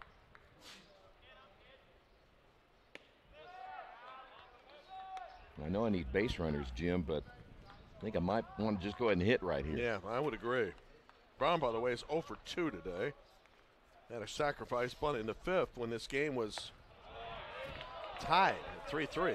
Tied in the 5th at 3-3. Well, you're not getting that inside corner today. We have seen that numerous times where we thought maybe that was going to be a strike and unfortunately didn't get the call. You see umpires adjust their game when the game gets out of hand? I think so, a little bit. Probably at this stage be a little more open to some of those outside pitches or inside pitches. I don't like the idea of anybody saying, well, it's the end of the game, don't call. When we see that in basketball, I heard Reggie Miller say it last night in the Pacer game. Well, you don't get that call at the end of the game, and I never understand that. I think the rules are the same when the clock is at 12 minutes and at 0, but I would imagine just from that standpoint, you do loosen up a little bit. Sure. That's Colton Brown, by the way, who fell to the ground in center field when we had that pop fly moments ago, and now he is down by way of ball on limb. Yeah, that one hit him high on the shin bone there. His front foot took the brunt of that one. And by the way, that comes off a little bit harder off the turf than it would on a dirt field. So really, why is that? Because it comes off quicker, or quicker? Yeah, much quicker. No, there's not a whole lot of absorption on that. You think, oh, this is nice and squishy and stuff when you're out there, but bottom line is it's coming off a lot faster. Plus, also you get a little different spin on that baseball than you would normally on a grass or on the dirt. He's a fine center fielder off of his junior year, hailing from Bedford, Indiana, civil engineer major. Had a good at-bat in this tournament with 5 hits in 15 swings, but right now it's his health that's a concern.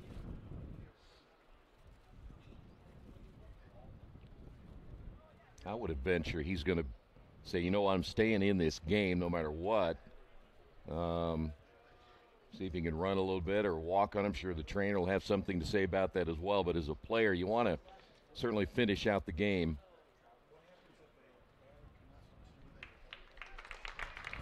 If he can't continue, then they'll have a pinch hitter that would come up and take over the 2-2 count for him. And yet Colton Brown says, I'm okay.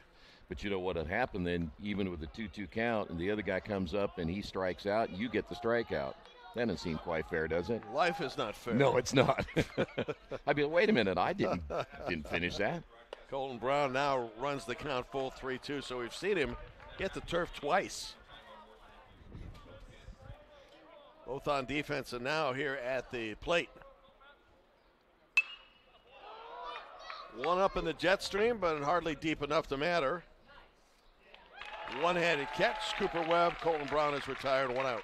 I have to inform you that the Hampton Inn and Suites trivia question is coming.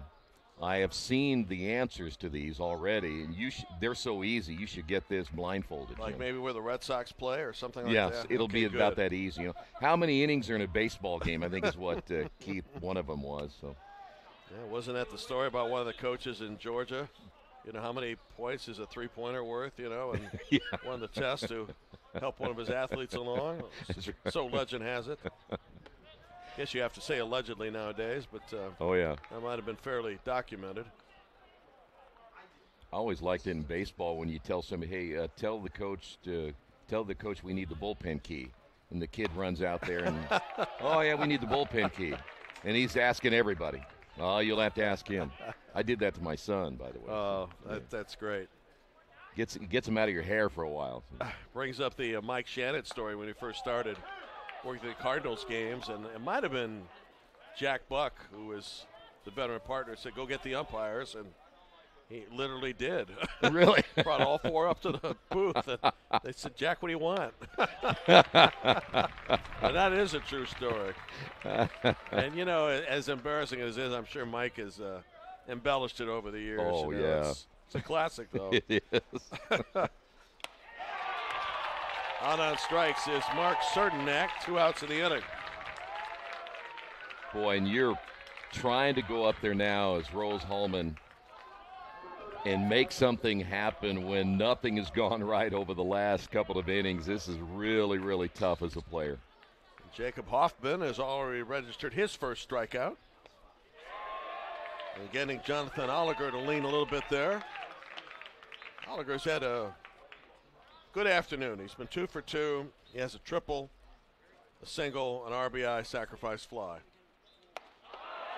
But unless things change very dramatically, this will be it for him and his teammates. And the tough part of that, of course, is that for a lot of guys, this is their last game.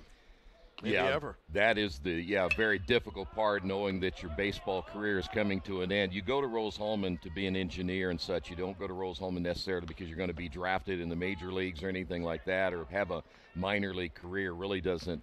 The odds are against you to do that, but it's tough taking that uniform off for the last time.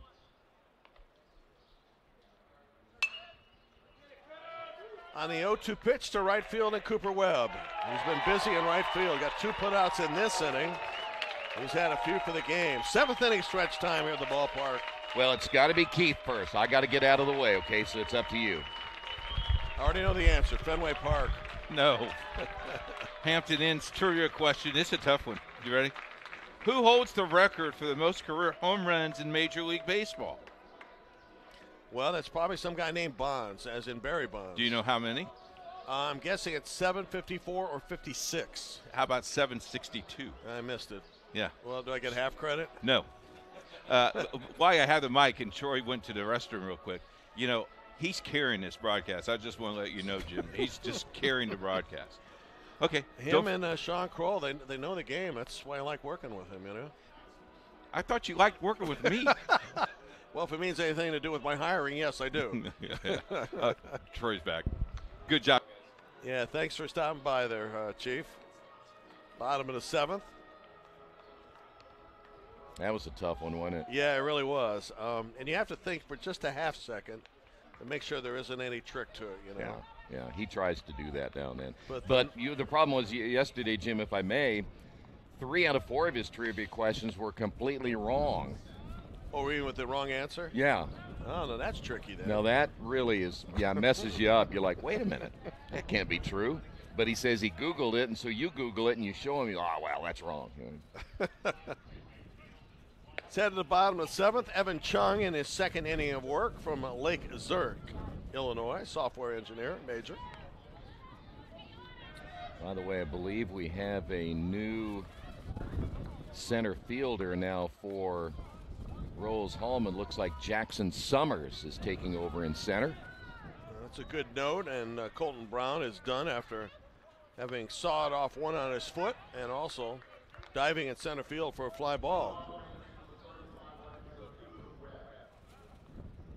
Cooper Webb to lead off.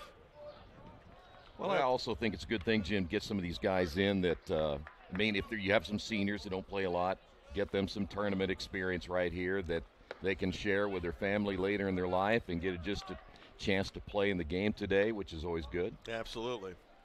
It'll be friends and family to comfort the losing team when this one is over. And you see this, and it's interesting, too, a few years ago when the Yankees lost one of the early rounds of the playoffs. And I think some of the riders in New York were stunned by this. They were in the locker room and saw a number of the players crying. I mean, it's something you would see or expect. Little League, high school, college. It's going to be a drop third strike and out, I believe. Yep. But to see it in the major leagues, it's very telling. And, you know, we always see this in the Final Four or the NCAA tournament where somebody's biting his lip or the towel is over his head. But to see in the majors shows how much winning matters, and the season coming to an end matters. It's funny when you're a freshman that you think you have all the time in the world to play, and then all of a sudden that last game is a senior, and you find out that this is it, and you're going, wait a minute, that went really fast. It's kind of like life when you get to be like Keith's age, and it goes by so fast. And you're going, wow, that was quick, wasn't it? So I hope none of this is held against you if you're working a third and final game tonight. I'm not sure if I am or not, but we'll find out. Back at the top of the order to Charlie Jones, who today is batting for the 5th time. He has walked and hit by a pitch and scored both times when that happened. I would, maybe, Jim, you might want to hang around a little bit longer if you don't mind. 3rd time today that Jones is aboard without a hit. What is also interesting is when you look at teams just like Rose-Hulman, you go back, they went down to Florida. I know that most teams get down south someplace, and it's a team bonding thing. You get to know each other, a lot of new players. That ball is hit foul, and that's why they do that a lot. Yeah, you want to get some experience, and you're getting your season underway because it's too cold up here. So you go to Florida, you go to Alabama and Mississippi, whatever the case may be. Just get a chance to be with each other because there's nobody else, just you guys. Matters a lot, and some of these relationships will be held in check for a long time. They will. Move. Yeah, because after a while now, you're moving all over the country, perhaps in some instances all over the world, where you're going to go work. Yes. It's the beauty of sports streaming nowadays, which we're a part of, that people all over the world have registered in for these broadcasts, where at first you think it's local and it's mom and pop, but that's a hit batsman. But it extends everywhere. We were in Terre Haute last weekend at the final couple of games, not only for softball on Saturday, but then baseball on Sunday, and parents are out from Colorado to not only watch their kids graduate, but also they already have jobs lined up. Wow. And one of them is going to stay in Columbus. He wanted him to come back to Colorado, but he gets married and decides to stay out here for now. But that's a special time for everybody. No, absolutely. Smitherman to center field straight away. The runners will tag and move into second and third. And I suppose if this is the major leagues, that's not taken very well. But, hey, it's college, and they're hustling, and that's all that matters. That's all that matters. And you'll find out a lot as you take a look at the base runner right there. You find a lot about players, whether the game is 15-4 or you're up 15-4, down 15-4. You find out what your players are all about, too. Sure. Anderson is getting set to play another game here shortly. Although last night I prematurely mentioned that it looks like Hanover was moving on, and then all heck broke loose. Also, you jinxed that one, too. All right, there you go. I should know better. You know, baseball a lot. I'll take credit for this one because I was thinking in the 4th inning, hey, this is going pretty quick. So I messed that up. We started at high noon and shortly past 2 o'clock Eastern time. It's a nice job today by Mason Rasmussen. It cannot be, as a catcher, an easy job when your team's down by double digits and still you're diving on the turf to make a stop. Yeah. Well, I'll tell you what, and you're trying to call a game as well, and the way the game is now, you have the little earpiece in and you're listening to the coaches, and you really, I know you talk about the center fielder being the kind of the general of the outfield and the shortstop of the infield, but those Those catchers have a lot of work to do. You're trying to get your pitcher to throw strikes, give him location, try to get him calmed down if he's not throwing well. I mean, you got so many different scenarios as a catcher that, and then you take, of course, foul tips off your legs and arms and everything else, so it can be a tough day. Yeah, we may have yet another change as Evan Chung is in his second inning, and he will be replaced, and we will step aside. 26.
We're going to go back to the bullpen. It'll be Warren Goik who will get a chance to throw 6 2/3 innings today. He is 0-1 with an ERA of 18.90, and the opposing teams are hitting at .556 against him. Griffin Wolf will get a chance to hit against him. This is an indication, Jim, you've gone really deep into the bullpen. You have indeed. We're still in the bottom of the 7th. And you're thinking that Anderson would like to get this thing over with pretty quickly. Yes. Because they have a date coming up with top-seeded Hanover after this. Wolf's had quite a day after flying out in the 2nd. Singled, scored in the 4th. Doubled in 2 and scored in the 5th. Doubled in 2 and scored in the 6th. I'm hoping we see Zach Zabonsky. Because of the name? Because of the name, and his ERA is 99. Good job of pitching, though. Yep. Inning over. And in the 7th, Anderson fails to score. Let's go to the 8th. We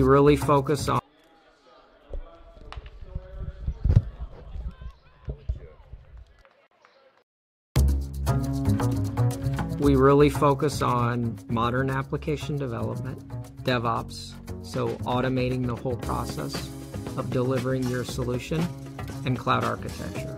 It's very important for mid to large companies to have cloud partners because you can't possibly have all the talent you need to address the complex ecosystem of the cloud. We advise them on all parts of their business. And then when things are defined and we see a clear goal, Clean Slate also then goes and does the work. We have a team that is very passionate about what they do. We love to solve complex problems, and there's a lot of companies out there that will avoid, getting involved in those things, and I think that's why clients like to work with us.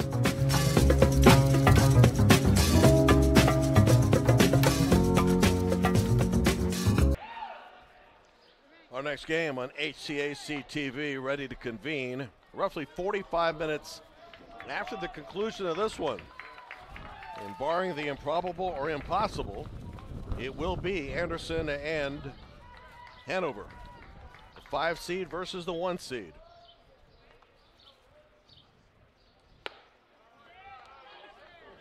And should Anderson win that game, which would certainly be an upset, we'll move on to Sunday, playing for a championship.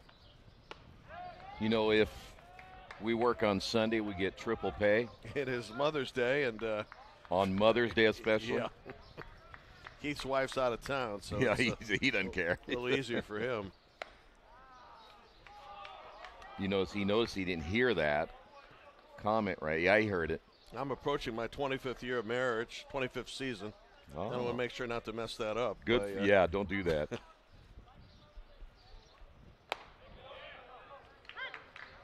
So Mason Rasmussen, we referred to him moments ago and the fine defensive job he was doing behind home plate.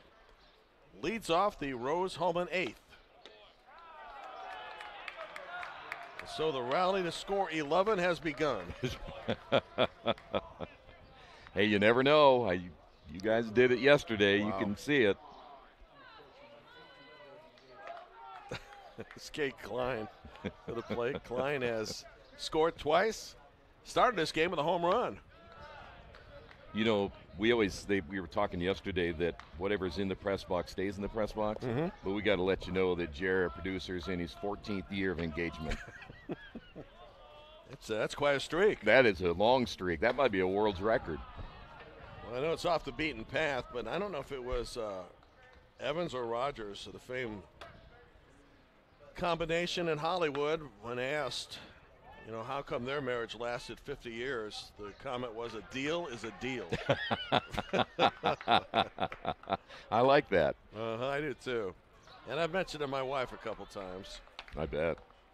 You sign a contract, you're locked in, man. Yep. Favorably, of course. My next anniversary is coming up in August again. How many years? 41. Oh, that's terrific. Yeah. Congratulations. So anything you guys want to give me cash or anything for my anniversary, feel free. Cash. I'll write that down here. Swinging on 3-0 is Cade Klein, 3-1. But you always heard 2-2 rather, excuse me. You've always heard my joke about marriage, right? No. The 3 rings of marriage. There's the engagement ring, the wedding ring, and the suffering. See, now I'm in the suffering stage now. So. No, there's no nose ring in my family. I run my family. 3-2 on Klein. Batting for the 5th time today. And yet his team trails by 11.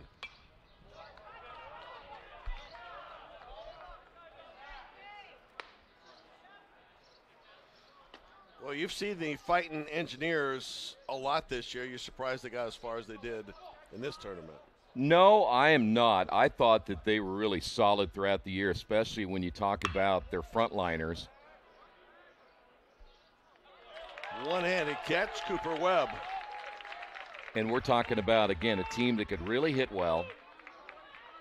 But I think from a standpoint, when you got past Klein, Yeager, Strawmeyer, Oliger, as these guys were pitching earlier in the year, I would always think that, again, I don't know what coach is thinking, but you look at the innings they threw, and then after that, the innings really dropped off quite a bit. Okay. So I'm not so sure that I wouldn't maybe next year, depending on how many guys you got coming back, is early in the year, I don't care about the wins and losses. I care about wins and losses in the conference.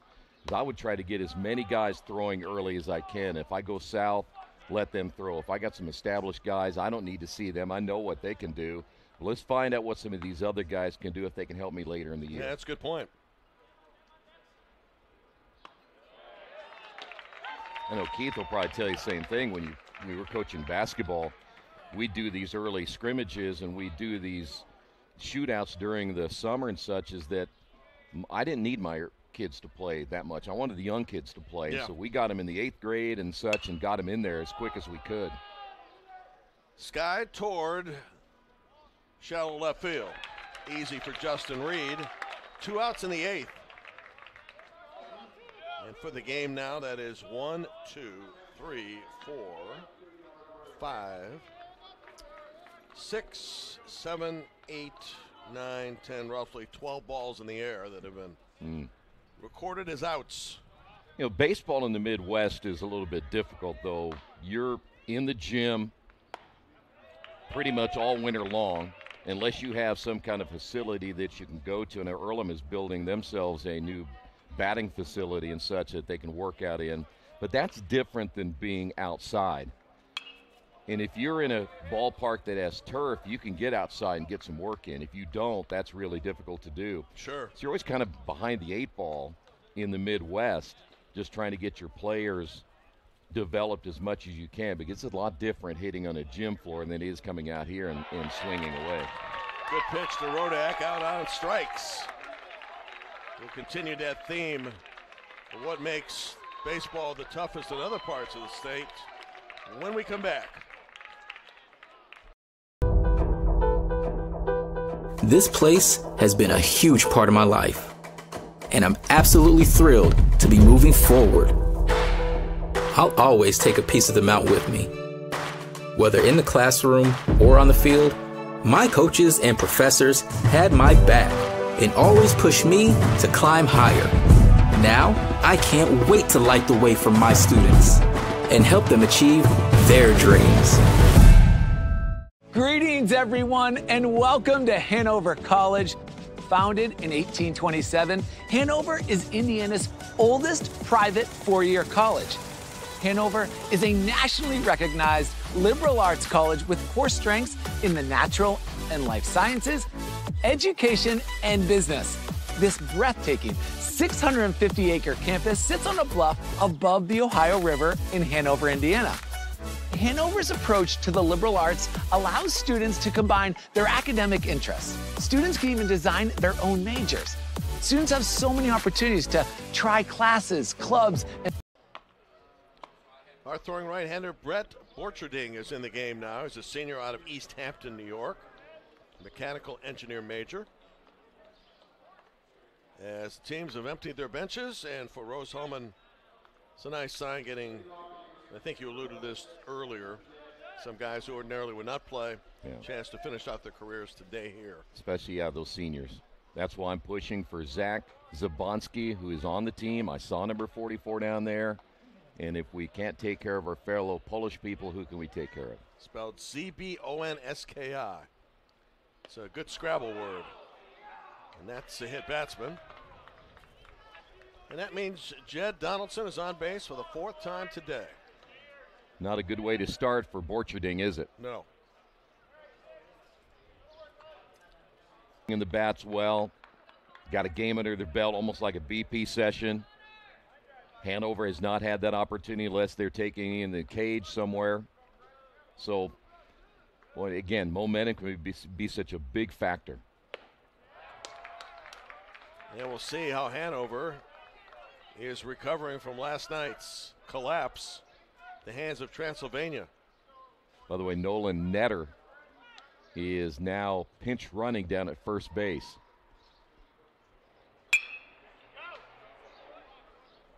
Now, Netter's going to get into the box with his name. But if I'm Netter, I might get benched for this. I might try to steal. Really? Oh, well, I know I wouldn't, but it'd be fun to think about, wouldn't it? Coach would probably yank me out of there in a moment. I'd be sitting down the rest of the tournament. Yeah, you'd probably see one coach call time and go over and apologize to the other one. Hey, it wasn't my idea. And then get a tongue lashing like you never gotten before. Mm-hmm.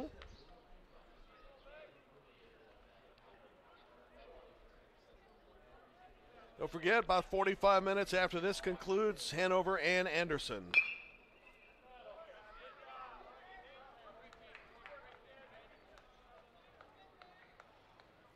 Think how close Hanover had been to being undefeated at this point against Transylvania. 1 out in the 9th, 6-2 lead last night. They've already gotten past Youngblood, the most dangerous hitter in the ballpark, and then Mitchum buries him with a grand slam. All right, so game gets over at what time last night?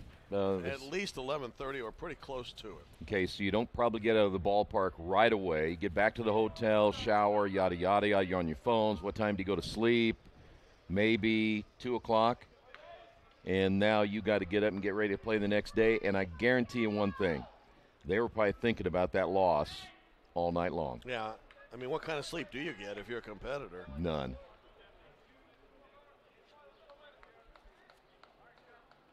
We were at the hotel the other night just on day 2, and players were there. I was up by before 6 o'clock, and they were already there. Isn't that something? Connor Gordon has his second hit in as many at-bats since the 6th inning. Now, I'm sure, again, wanting to get breakfast and such, but you were late the night before, and you're going to get up because you got to get to BP the next day. And so if it's at 8 o'clock for a 10 o'clock game, you don't have any choice but to get up. Absolutely. Hoping, too, your psychological recovery has not been affected. Coaches typically tell you on almost every level that players recover quicker than they do. Oh, yeah. Well, and the older you get, the more you realize you need a little more sleep, and so you start losing all that sleep, and they get grumpy. Yeah. We know somebody's been grumpy today here. So.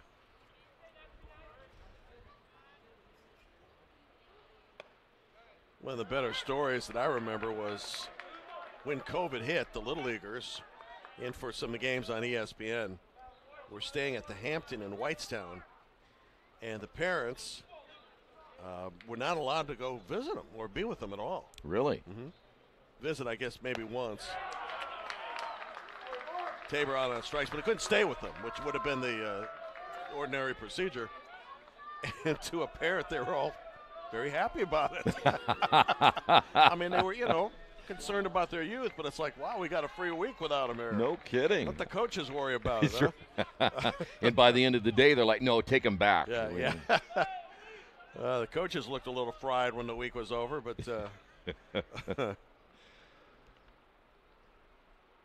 one out in the bottom of the 8th. We had done a holiday tournament in Cincinnati one year, and I'm thinking to myself, I got to take care of all these players for 2 days.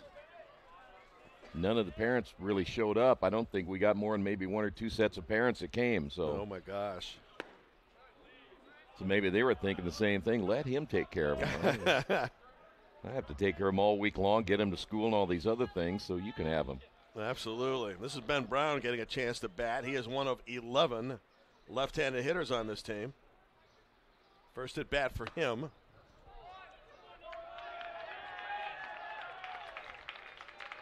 As the runners are on the move.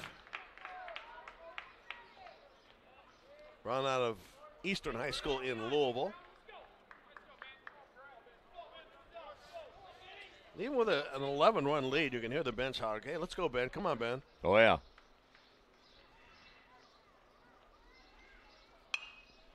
You always find that the best teammate is a teammate that's more happy for your success than your own. Yeah, I wonder how often that happens or how rare it might be. I don't know. I don't know. That's a really good question. I would hope that would be the case. I mean, certainly would love the success of, because if they're successful, I'm probably successful, right? Sure. See, now that's an issue that we used to have a long time ago. All the hair we used to have and the hats would come off a lot. It doesn't happen anymore, Jim. Hats are solid on the heads now.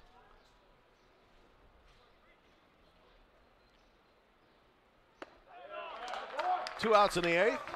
Second strikeout of the inning. I don't know what the young man's name is that's on Anderson's team, but he was with him last year, and he made the all-hair team. But he's back, but I haven't seen him play yet. You have any notes on that? No, but it reminds me of a story I haven't had a chance to tell, and Rose-Hulman is about to be eliminated, so it's worth telling, that Miss Jamie Baum is a member of this team. She's the first woman to get a hit for Rose-Hulman and was a former student manager.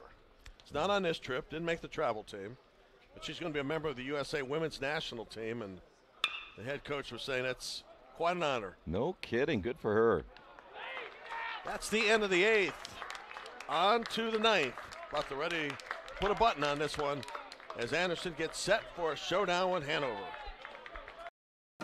So I started working on Babcock Ranch 16 years ago. We designed a sustainable community that is also storm resilient, and also it has a ton of flood control associated with it. It has 75 megawatt solar facilities on site, which will cover the entire 18,000 acre community. In September of 2022, we had Hurricane Ian. We had 150-mile-an-hour sustained winds for about 10 hours and 21 inches of rain. Babcock really had little to no damage at all. We were the only place in a 2-county area that had any electric or any available drinking water that did not need to be boiled. And Rose really prepares you to go out, think outside the box, and problem solve. And I think for any major at Rose-Hulman, that's what you're getting. You have the ability to go out and create something new and innovate and change the way that we live as humans today.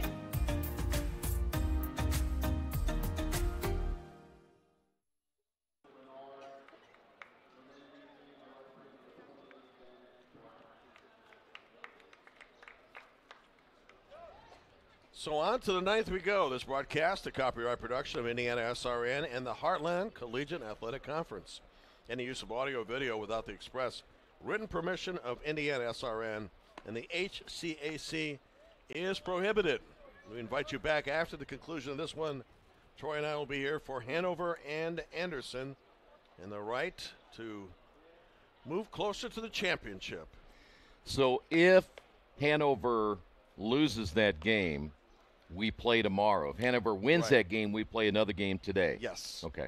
And the reason, again, being is that Jay Jones, the flying head of the Heartland Collegiate Athletic Conference, has determined that no team should play 3 games in a day. Yeah. We know this much, that Anderson will be playing the second here on IndianaSRN in a moment, 45 minutes.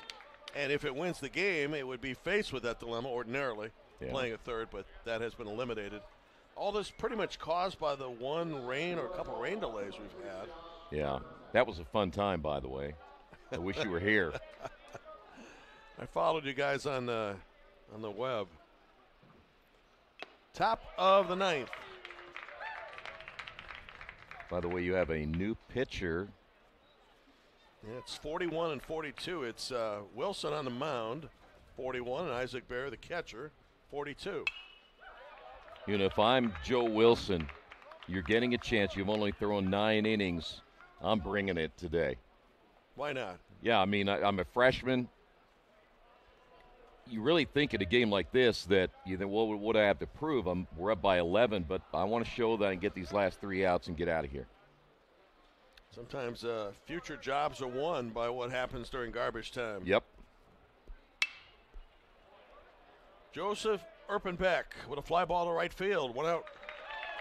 You know, you mentioned that, which is, I think, true in a lot of sports, and we're trying to, a lot of ways, specialize players these days just to play one sport, and then they'll end up playing all year long. But a lot of times during the summer, for our summer leagues in basketball, we found out who could play. Oh, sure. You go to those shootouts, and you're playing teams out of Cincinnati and Louisville and everywhere else, and you find out they're going to help you next year. Daniel Busboom, line drive right into the mid of the second baseman, Charlie Jones, 2 outs. And now Anderson is an out away. Boy, that's always frustrating as a hitter. You hit it really well. They've got you kind of pinched up the middle and line drive out. But one more chance.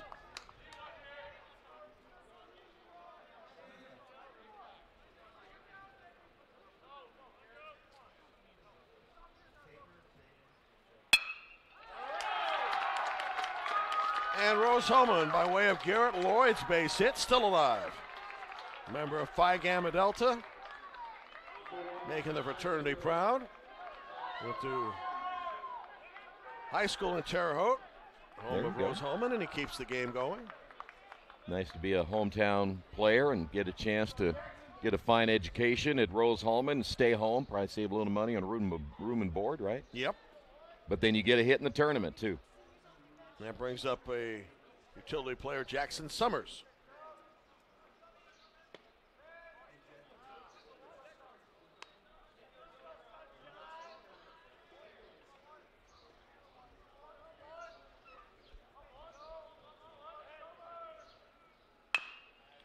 This could do it.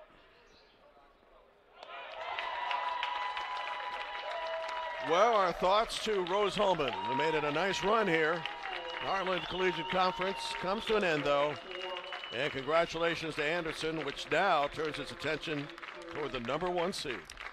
Yep, you got 45 minutes now. Get yourself prepared, get a little bit of rest. Try to take this one behind you now because nothing matters at this stage. What matters is what you'll do in the next game. But what we saw here, Jim, is something I think we saw a pattern a little bit. You walk, you make mistakes, you throw the ball away, and it'll end up costing you, and it did for Terre Haute, plus you didn't have the pitching down the stretch. Take a break, my friend. Nicely done. We will see you in 45 minutes for the showdown between number 1 and number 5. So long from Kokomo.